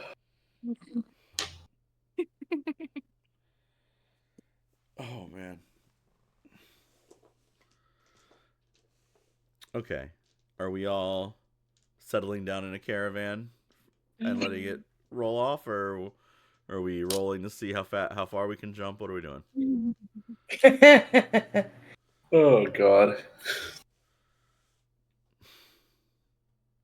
Was that said to Soul, or was that just out of pocket while you were still there with Aesyn?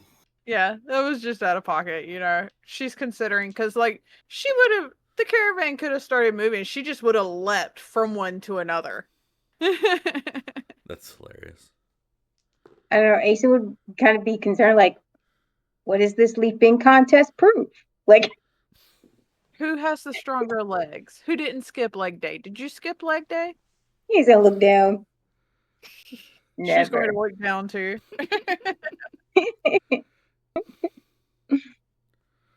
And he was like, you can never skip leg day. I feel like leg day is every day if you walk. Wise words. So I almost said rule number 5.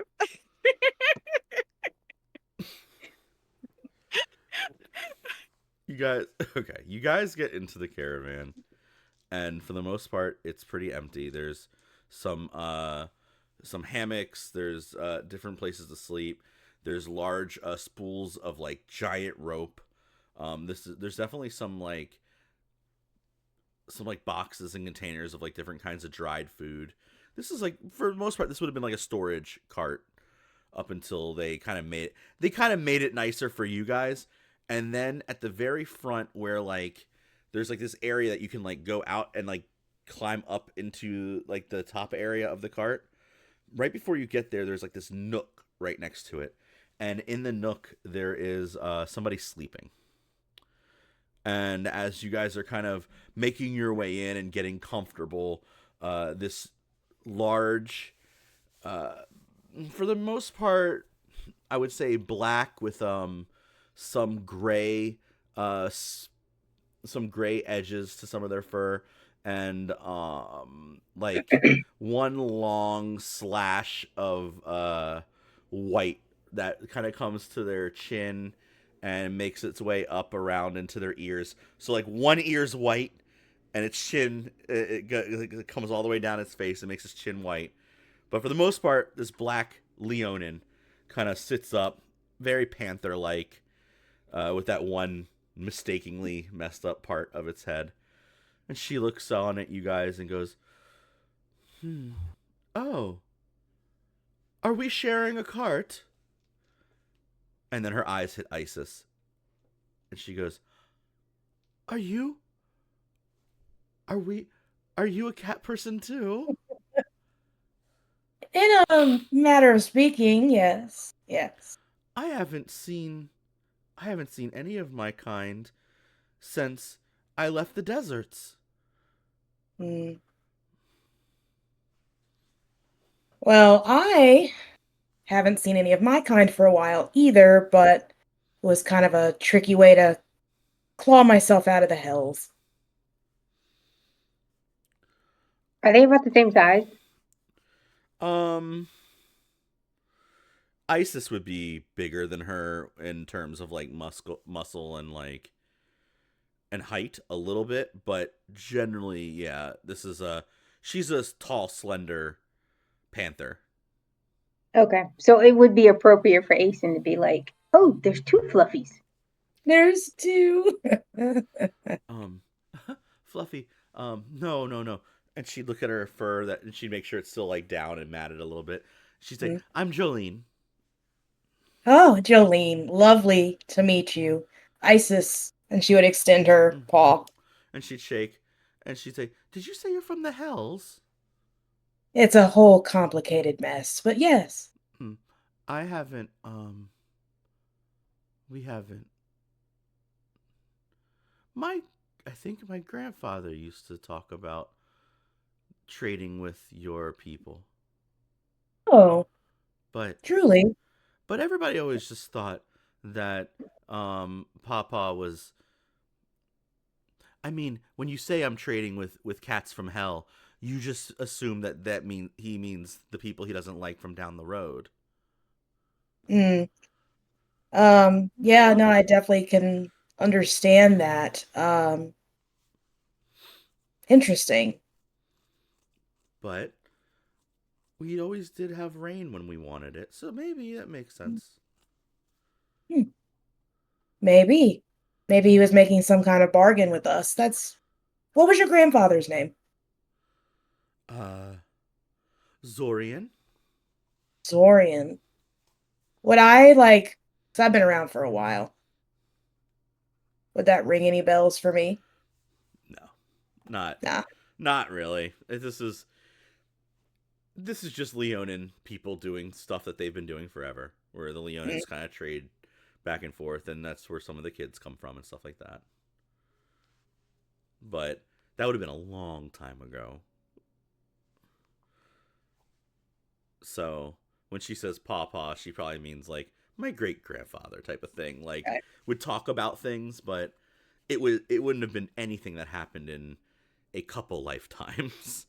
So Gotcha. it's more like, oh, Papa was talking about his Papa who used to Oh, do this right. type of thing, and like it's just stories that he remembers that hey, we're connected to those Hellcats down. You know what I mean? Like I'm sure you are. I think I remember that specific lineage. her eyes would Isn't get that really wide. fascinating? Her eyes would get wide and be like, "That's so interesting." You know, you hear your grandparents talk about things, and you just wonder if their mind is going or not. And completely understandable, but there is still a little bit of magic, I like to believe, out there somewhere. Yeah, I mean, I will say my grandma or my gran used to always say she caught the sun before it went down, and I just we always told her she never caught that red dot in the sky. I will say that is the one elusive thing that no one has ever been able to get. Yes, I wonder if this is how my grandkids feel about me. but I think that the cat would look towards you. Did you say grandkids, dear? Yes. Do you have a lot of grandkids, Marin? I don't know. I didn't expect that you would have. I guess maybe I should have expected you had grandkids, but I didn't.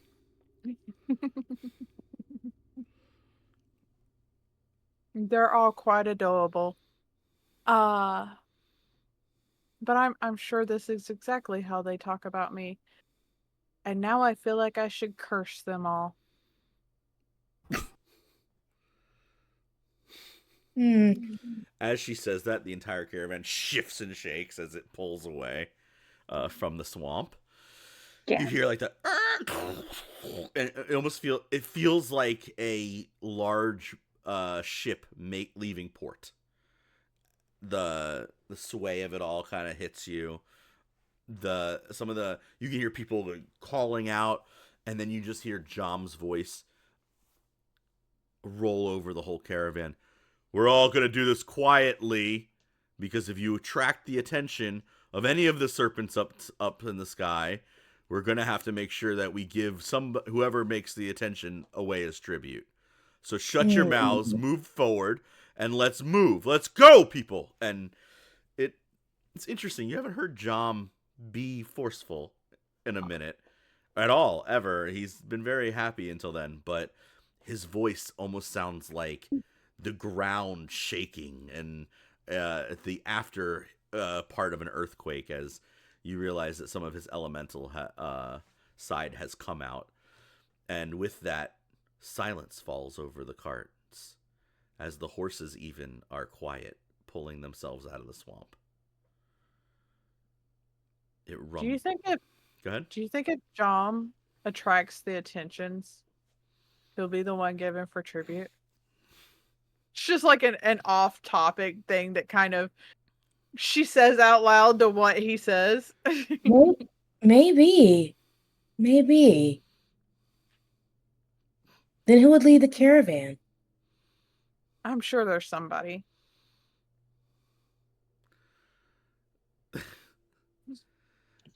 Everything kind of lumbers forward. It hits the right as you can feel the turn, so you know that you're starting to make your way up the mountains, or the hillsides a little bit towards the road. Aesyn, you know this road very well. This is probably the only road you've traveled other than the ones lately outside of Underwing. This is the long trek on the road of tribute. You all can take a long rest here. Get all your stuff together. I don't need anybody to roll for this, but theoretically, you guys will be on the road for multiple days before you get to anything. The caravan's not going to stop. You can make your way to and from different parts of the caravan if you need to. It's moving quickly and briskly, but it's moving slow enough that you can, like a train, like passing train cars, you can make your way up and down the caravan to do whatever. You can sit up on the top of the caravan, but I would like to leave this time open for you all to talk a little bit. I will say that I do have Jolene is going to ask Isis a couple questions, but if you guys would like to go ahead and figure out what's going on with you all first, if you wanted to explore the caravan a little bit and see what's around, we can do that. It's kind of up to you guys. But like I said, you have 3 full days of this. I'd love to know what each of you are doing separately or whatever. But and from that, I think that it would be fun to start with Soul. Okay. As we get moving, the first thing that Soul is doing is just finding a quiet spot somewhere. If it's on top of the caravan, if it's on a different car or anything, just somewhere to sit and look out at the destruction of his home as they roll away. Yeah, the top of the cart's probably pretty good. Every once in a while, you can hear them pushing through and stuff like that, and like basically like hitting the horses to get them keep going, to keep people in this. But for the most part, it's pretty good, silent as you pull away. There's a large tarp that is pulled down over top of it, but you're able to get around and kind of see over the tarp, and you can see the floating island that is Moonsalt. You can see pieces of it floating, and you're looking at it. You know what this looks like. This has been your whole life. You might not have ever seen it from like this distance, but you know what you're supposed to be looking at. And you can see part of the island itself is now cracked and pulled to the side and floating by itself, as if something was to have ripped a big chunk of the rock out by itself. It's just hanging on barely to the rest of the island, but you could see little pieces of it beginning to leave the magic and break off and shatter and fall towards the large lake below. Every once in a while, making this large. It almost looks like a geyser slams out of it because of how large these rocks are that are falling that far down into the lake below. But for the most part, you can see the lights on. You can see the little fire lights and the main prayer beacon that is supposed to be there to tell everybody that there's still hope in the world. That's what Moonsalt is for, after all. So you know that whatever's going on, they weathered it.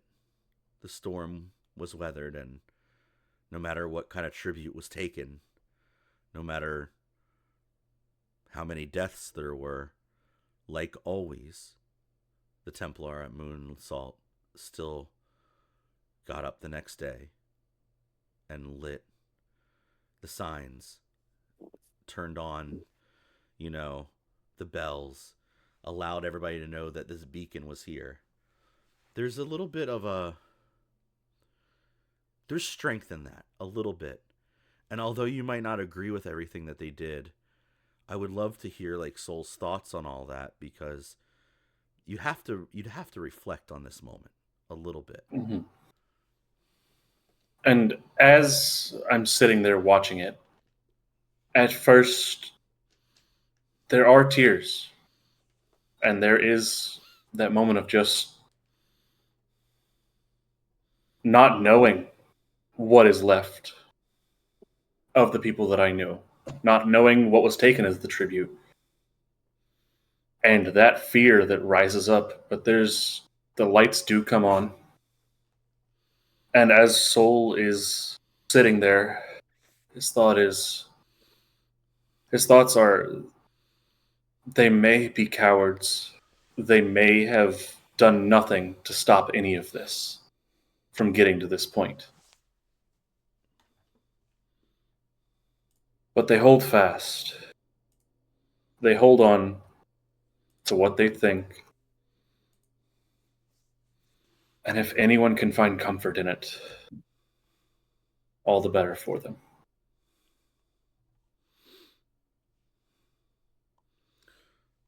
But damn it, if this isn't going to end with every last dragon skinned and laid bare. Awesome. Go ahead and give me a D20 while I get to the next person, and hold on to what that roll is. We're going to call that dreams in a little bit. Oh God. So next, I think let's go to Aesyn next. Okay. There are 3 things that he would definitely want to accomplish. Okay. Very good. So first, he would definitely want to rummage through the carts just to see if they had an incredibly powerful weapon that was good enough for him. Not at all. And next, he would want to probably talk to John to figure out about how he got so many followers. And then he would want to follow up with either Isis or Marin or both of them to figure out how he can increase his magic. Okay. Okay. I will say you're going through some of the carts, and you'd realize that nothing here is going to be good enough as a weapon for you. This is not going to work. You have what you have, but as you were going through it all, you would have come across Rai, and he would kind of be sitting there, almost cutting open different fruit and eating the insides, and he'd look over and, what you doing there? Looking for a great weapon. I tend to arrange things myself, but if you're looking for a big weapon, when we make camp, When we make market, it'll be at a marketplace. There will be plenty to look around before you go up the road. All right. Because we'll be near the dwarves. They craft all the manners of weapons that you need.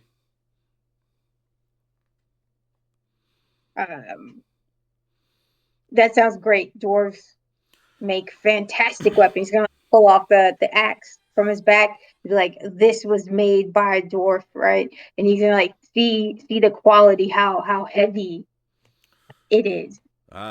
You know this is real blunt. Maybe next time you get yourself a large warhammer. It has a heftier face, much more painful. You know what? That sounds like an excellent idea. I always like to think maybe I should call it even a rule number 5, right? You should hurt before I kill you. One second. We got another.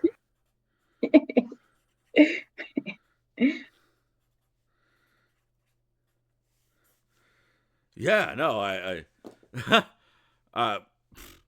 okay.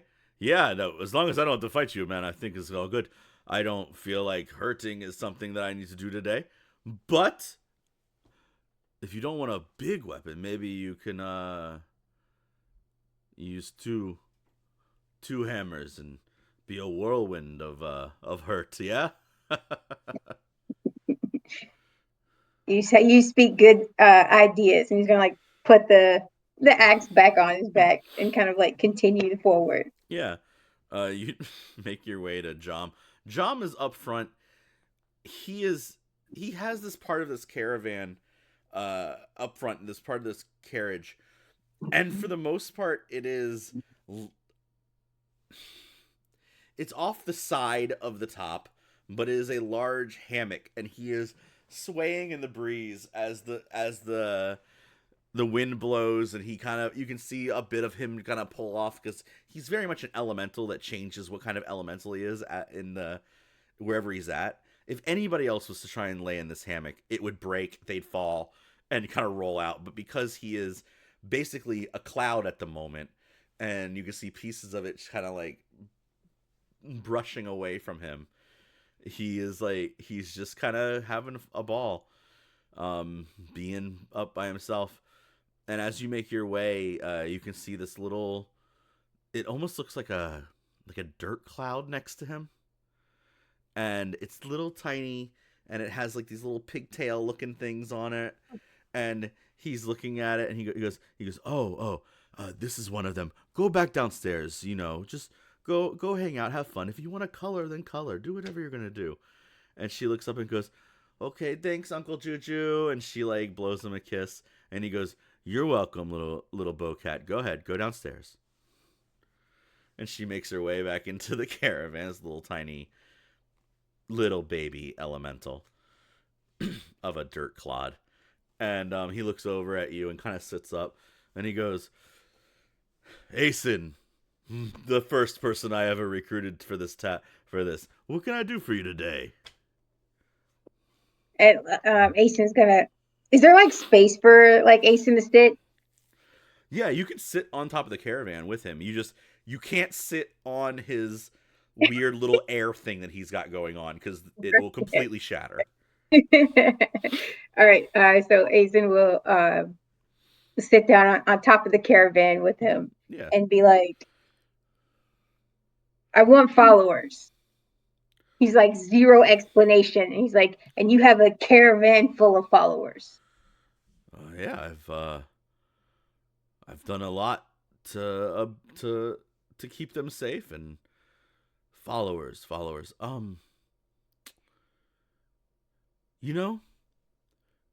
Could I ask a personal question of you, Aesyn? Mm-hmm. He's gonna nod. Great. It'll just give me a little bit more understanding of what you would like out of them. Are you looking for people to respect and love you, or are you looking for just them to do what you say, no matter what. There's a difference, you know. When they respect and love you, they do the things for you because they know that you're going to do things for them in a way that they will always remember your name. They'll echo you throughout all creation. The Soul Caravan will be known as the greatest merchants to ever live, there ever will be, and there ever has been at the end of what I've gotten done. But Cinderlace's name, while it might be remembered, it won't be talking about lightly. It will not be. It'll be a blemish on history, and all of his followers will not be the ones echoing it. But they did. He does have many followers. So which kind of leader are you trying to be? Aesyn's going to take the axe off his back and point to it. I want them to clean my blades. Like, dead ass. Like, he took all of that. And he's like, after every swing or after every attack, they come out, they wipe the blades down, and they're shiny. And then you continue on with your fight. That is the mark of a true follower.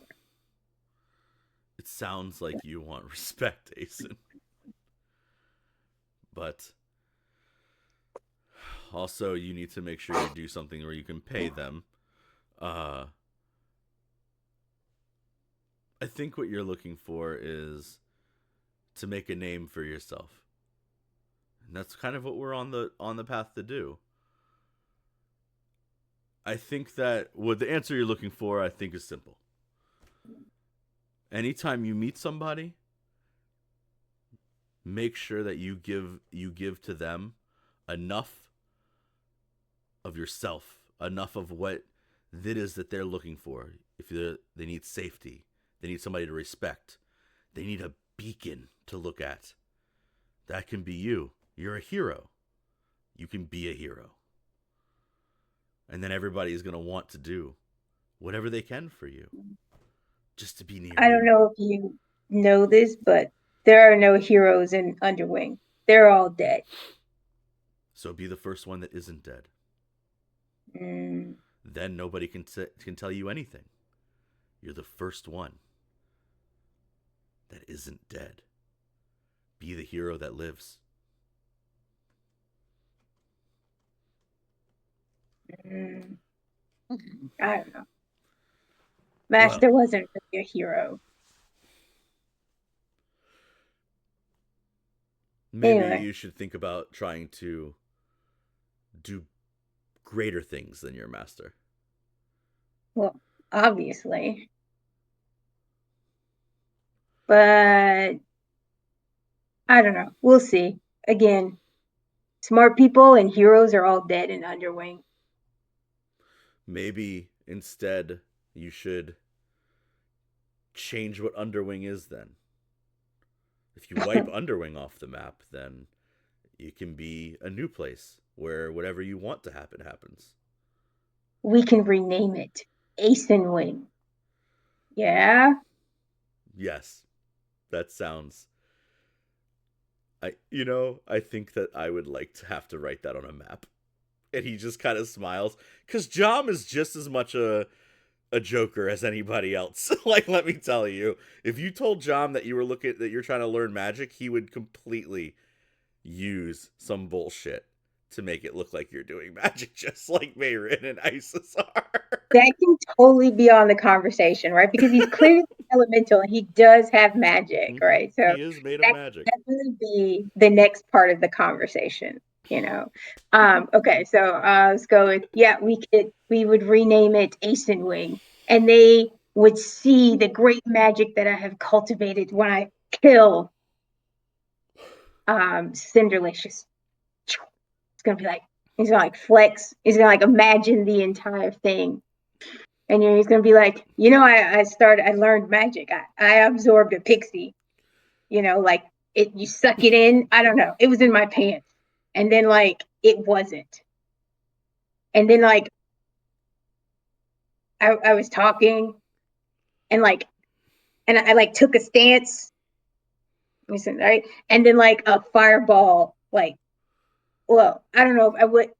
Okay, it wasn't a fireball yet, but it will be. But it was like a spark. I just learned it. Like that was part of our delay. But I have so many questions. You said you absorbed a pixie in your pants. Yes, Okay. I think, are they called pixies? Yes. No. Yes. And Right. So I grabbed it did the right from pixie this. tell you that you learned magic? Well, no, but I'm saying, like, we were fighting this like really short cow, and like I had like a bunch of pixies, and I like grabbed one of them and I put it in my pants, right? Because I was gonna save it, right? And then Yes. it disappeared, and Right. and then Veggie told me like I probably absorbed it, so now that means like I have a little bit of magic. Veggie is the one with antlers, right? Yes. Okay. Yes. And he gets this huge smile on his face, and Juju now understands it all. It all clicks into place for him, and he goes, Okay. "My God, can you? What else can you do? Have you tried?" Yeah. This is it. Like I I like focused really, really hard on the axe, on my axe. You see, it's all shiny, but those were two separate events. Did Two you separate. know? Did you know great warriors from where I came from? I'm an elemental, and the primordial warriors. One of them used to say that with his magic, he could breathe and stop your heart with ice. And I think that maybe if you practice your breathing techniques, you could do that too. Even though like the first attack I had was like a spark, which I think so. I think my thing is fire. I mean, which would make sense. I'm from So, Underwing. a lot of magic, I mean, if you can do fire, if you think about it, you could do the opposite. Where you're pushing heat into something, maybe you could take it away. Yeah, that's clever. And then Right. so if you think about it, instead of like pushing your rage out, maybe you suck their heat in. Right. And you're saying it's like I think maybe it's well, when I do it and he shows you, he turns into like a block of ice like he stands out of his little wispy thing, and he goes, and as he breathes, you can see his hands kind of turn into like snow, and some of the like little icicles kind of fall off, and he goes, it's just like I like to think about it raining a little bit, but I feel like you could go colder than that. You're a big warrior. I'm just a merchant. he's gonna be like, yeah, okay, yeah. Like he's gonna like see him like, okay, draw. As you do that, the second your eyes close, Juju's gonna blow some frost into the fingertips. So as you breathe it in, it feels like your fingertips all ice up.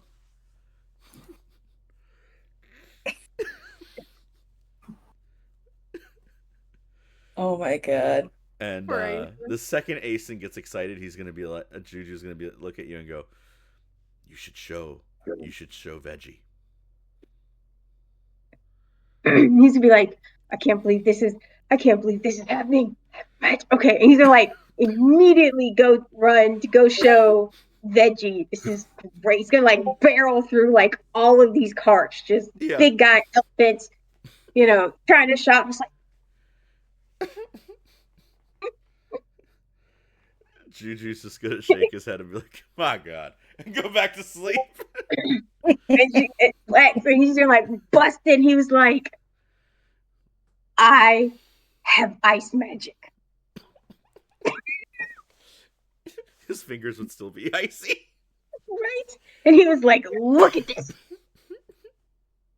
And he was like, I was talking to John, and he said, breathing out is fire, but breathing in is ice. And so he's like, practice your breathing techniques. And I was like, facts. And so he's gonna like show like all of them his breathing techniques, like a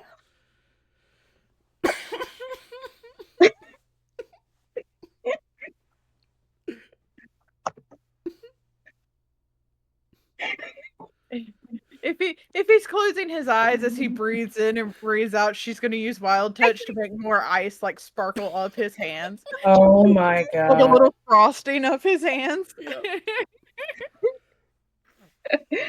he was like, oh man, he's just gonna be like ecstatic. Just the whole he's like, okay. He's gonna keep practicing. He's like, this. Oh god, he's like, this happening, right? He's just like He's got the you say he's got the ice, you did the ice on one hand, Marin? Icy hot. Yeah. On the one hand, so then she'd be like, okay, that was you cooling your rage, which you use as your magic. Now stoke the flames of your rage and channel it in your other hand. Bet. Okay, so now he's gonna be okay. And then she would do the fire on the other hand, so he would have both at the same time. And so like he would like try and shorten his breaths in bit.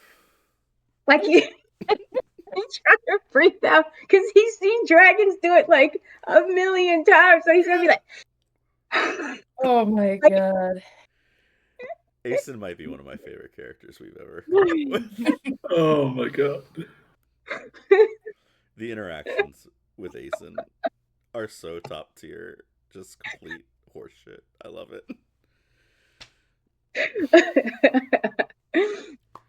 Oh yeah. So there we go. Yep. Awesome. We can move on. But Aesyn, if you want to give me a D20 and keep your roll to yourself for a bit. Marin or Isis, would you like to go next? Which one? Doesn't matter. Okay. Odds. Marin, what are you doing? She is planting flowers on this very bland cart. Okay. Just which you okay. Tell me about it. She is kind of as they're going down the road, she's like reaching out and grabbing like the random little plant off the edge and like putting it into the thing and patting it down so it doesn't fall off. And she's reaching and grabbing another handful and sticking it on there and patting it on. She's got like mud up her arms. Mm-hmm. And she's just, here's another one, a handful of flowers, gonna stick it there and pat, pat, pat. Awesome. Go ahead and roll me an instinct roll. Oh. But I'm good at these. Yeah, you're amazing at these. Famously, right? Yeah, totally. That's a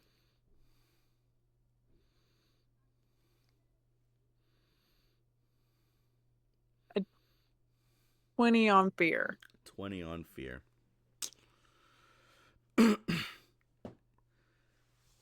You're so close. Like you're doing this, and I think you get caught up in the like spreading the mud on the side of the carriage, whatever, and you're making your way around to like the front of this carriage, and just from above you, you just kind of hear, "Don't fall off," and you look up to see Tablu kind of looking down at you as he's like laying on the top of the caravan, just kind of like his hair kind of like winding over it, and he's got there's like little buds of vines growing through his hair now.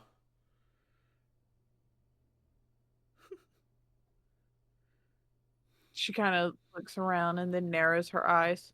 Now that you've put it out there in the universe, I feel the need to tie myself to the cart.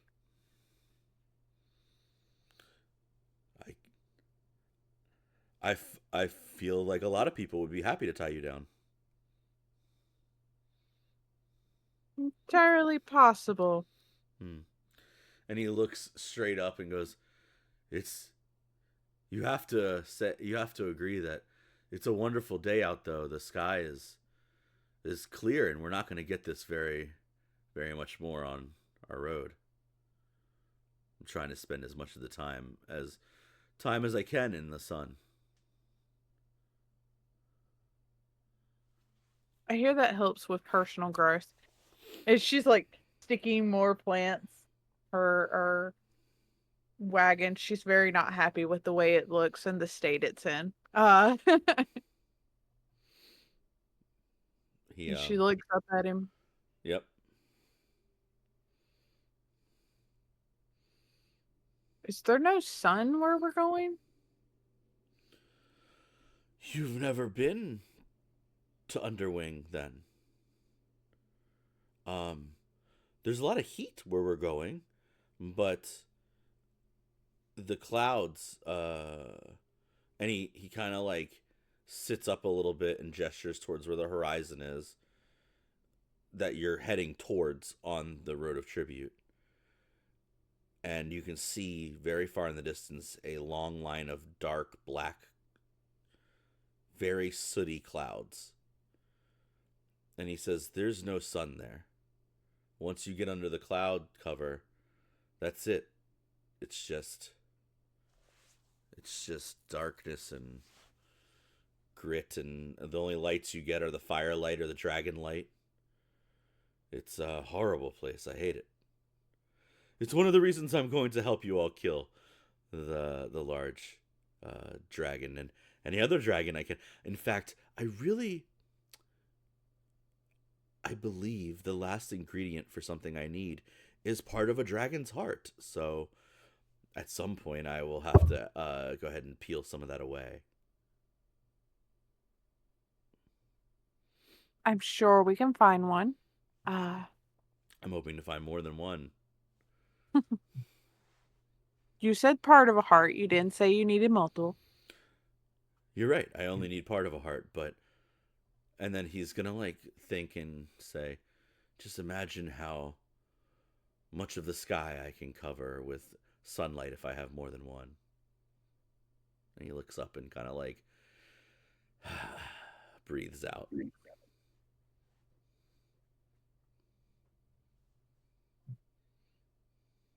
Are all the skies not covered in sunlight? Other than Underwing. There's some parts that aren't, no. But I'm going to bring a beautiful afternoon to everywhere. We should give the entire world sunny afternoon disease. I agree. He, like, slowly peels one of the mushrooms off of him and starts to eat it again.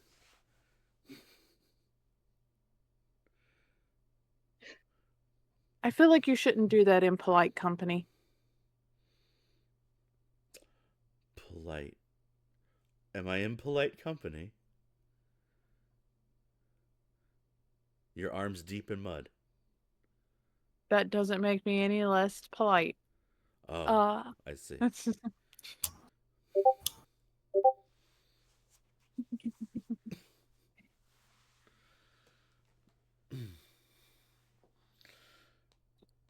Is Marin doing anything else during this time?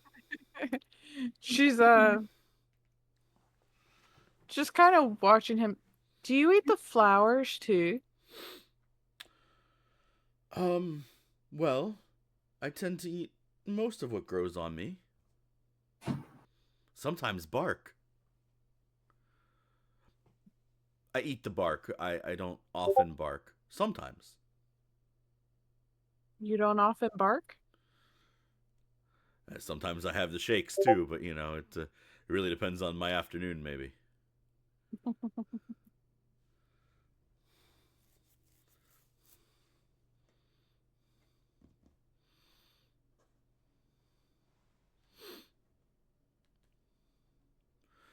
After some time, I think that he would have watched you, like, do what you're doing for probably most of the day, I would like to say.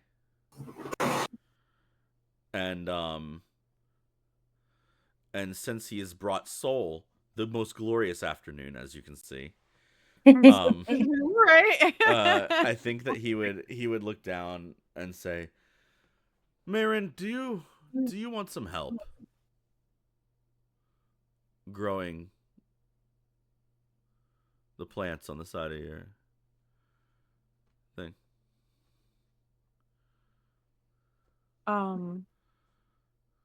Soul has apparently broken. He's fine.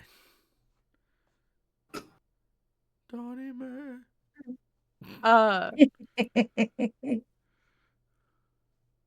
Marin kind of looks at him and she smiles as she kind of pats it. And about the third time she pats it, there's this little spark of magic that ripples across it as everything starts taking root. Hmm. No, I needed to get it where I wanted it. Oh, glorious, wonderful. Okay, well, I gotta get back to making sure I know what's going on. And he would stand up and like leave a little bag of seeds on the top of the caravan of just all different kinds of plants and vines and mushrooms and stuff. There's a large ruin on the front of the bag that is some kind of necromancy ruin, and one that you kind of recognize but kind of not. It's really off-putting. And then he would just leave it and go back to where his caravan is, kind of make a little skipping jump over there and make his way downstairs back to where his plants are, and just go back to work. Every once in a while you hear a little like from his caravan, like a little yell or a little yelp. Sometimes a hiss. That's about it.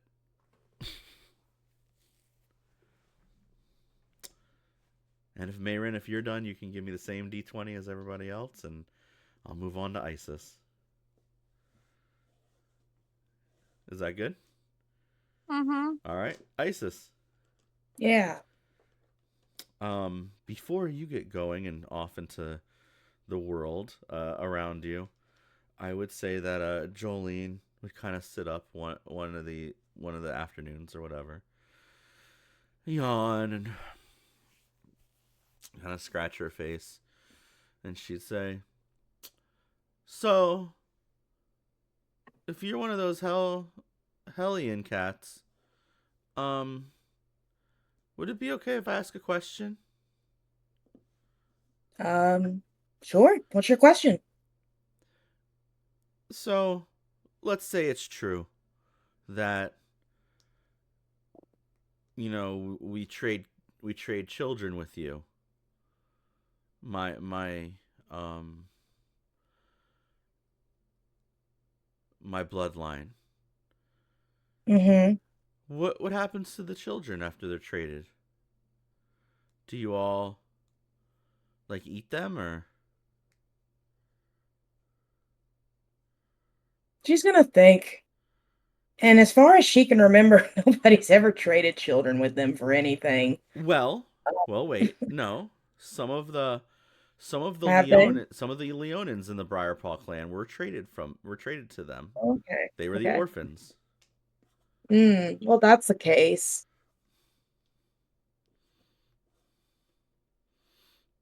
She would say that the children that were traded to them were brought up and taken care of by their clan. So, in how old are you? God, how old is she? I don't even. Fucking old.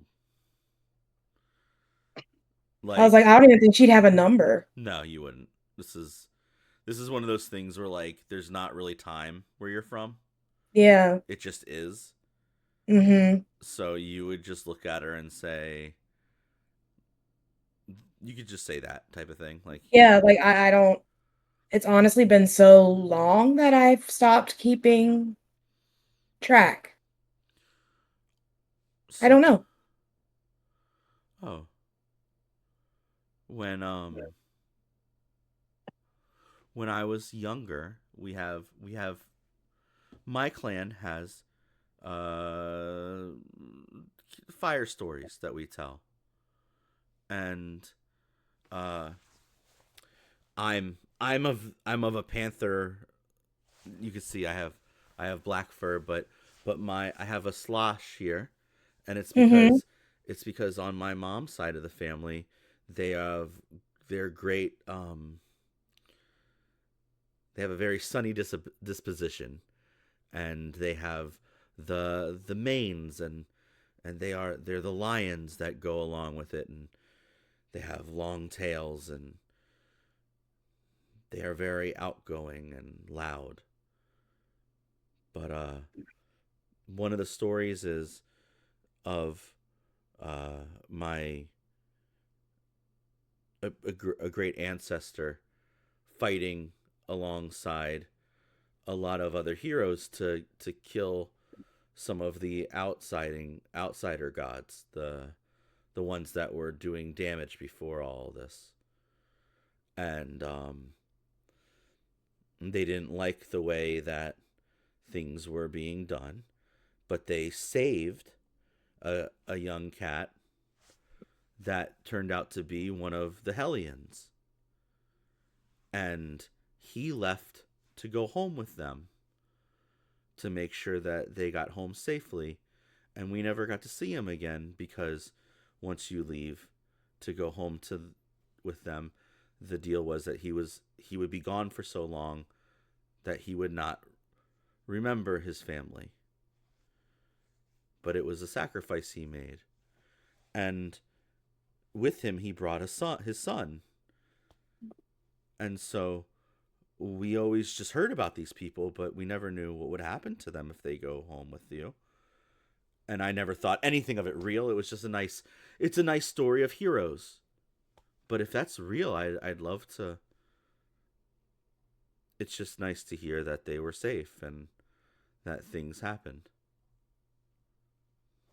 She would say, there were times, of course, when these things, like you say, they happened. But that's partly why I'm here, is we've been a part of this grand scheme of things for so long that it's kind of lost purpose for us. When you live for such a long time, eventually you want to do things your own way. That makes sense. And we want to be heroes. We want to tell our own stories. So that's why I'm trying to find a place for my people here. Anytime we talk about heroes, we would talk about Marekek and how he did wonderful things. But it was always sad because he took my ancestor's brother with him. And we had one ancestor that stayed and one ancestor that left.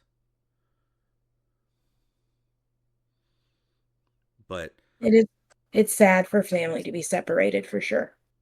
Well, that was the side of the family that was bright and cheery and large, whereas now we only have slight. And she would point to her face again with the slosh of white in her, and she'd say, "All we have are memories that we're scarred with. Not we don't have their disposition or their power."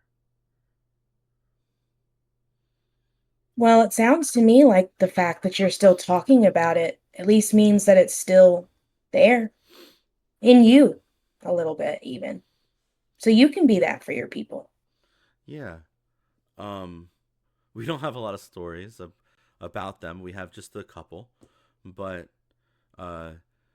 it's always, we have days where we give silent vigil to them, or we host a feast, and we have a whole day dedicated to remembering Marekek and his son Zavos.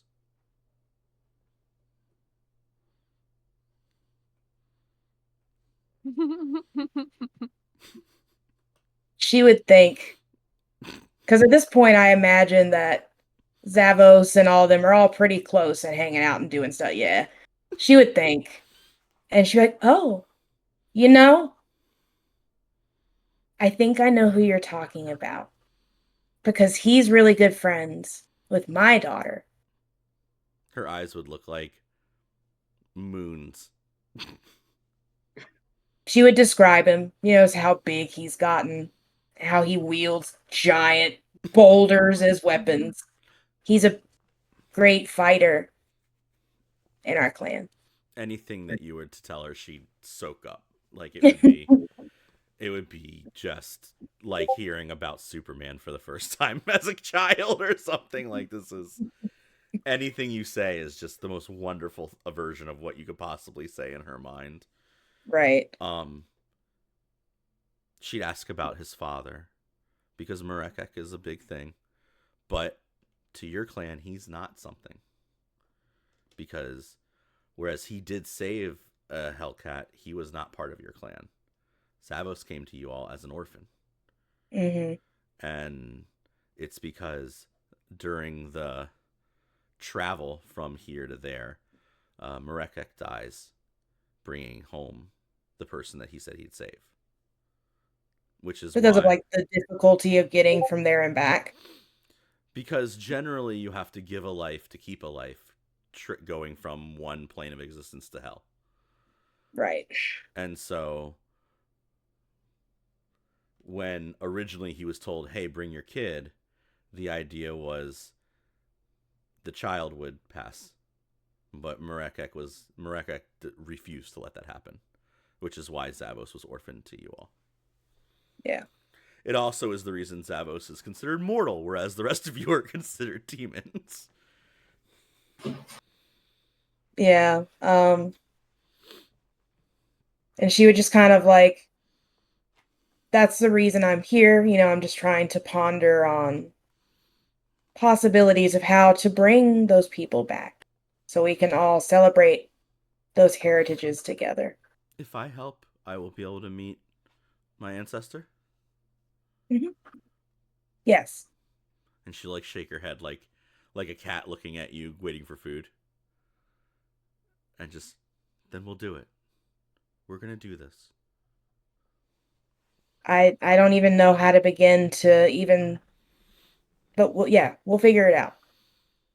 And she slowly pulls out a bag, and you hear as she pops a can open and starts licking some of the tuna out of the can.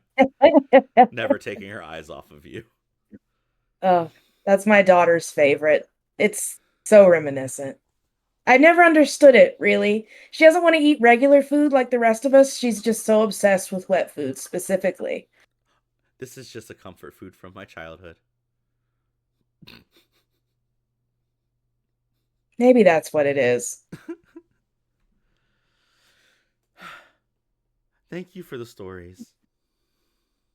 Yeah, of course.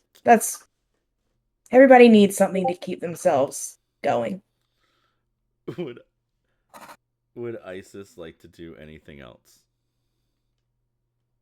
Realistically, I feel like the majority of her trip would just be figuring out how she's going to get word back to her family once whatever this is has transpired, and then having to like help them make their way over. That would be her main thoughts, is how she's gonna like fully complete this. I think that you wouldn't find very much help with that in this caravan. But if you were to talk to Jom about it, he would tell you that when they stop, he would go ahead and inquire around from what he can, around from some of the people in them. There's a good collection of merchants that come together to make a little sales place on the road. They're from all over the place, so at least then he can ask about it, and he would make a note to do that. Would you like to roll for dreams, Isis? Always. Great. Always. Soul, what did you roll? That was a 9. Great. Aesyn, what did you roll? 15. Marin, how low did you roll? Yeah. Dang. No. Isis. I got a 17. 17. But sometime on this trip, Marin is going to like sit down next to Isis, and she's she's sitting there, and it's quiet for this really awkward amount of time. Mm-hmm. And she looks at Isis and she says, I know you're trying to get home, and I've been to many realms, but I've never been to the same realm twice.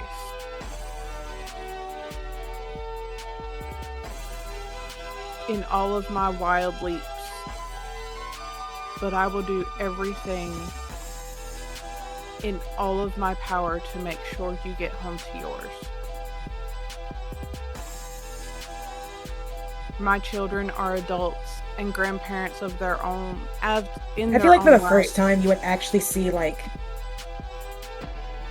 Isis would actually, I feel like this is the first time she would actually show any kind of emotion this entire trip that she's been on, because she's like, no, I have to keep it together. I have to make sure that I do the thing and do it right.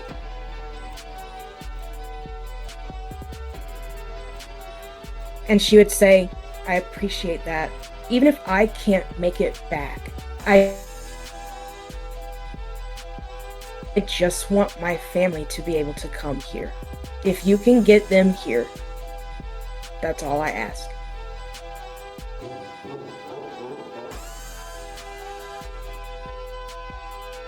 That was a very heartfelt moment. And it came through, which is nice. Mm-hmm. I love it. Marin, I know that you want to respond. Do you want to do that real fast? Do you have like a good response? Because I want to make sure that we end before everything chips away. Because that was a little bit, I can see, you know what I mean? Yeah. So is that, yeah. She kind of nods and she says, I can do my best on that. Wonderful.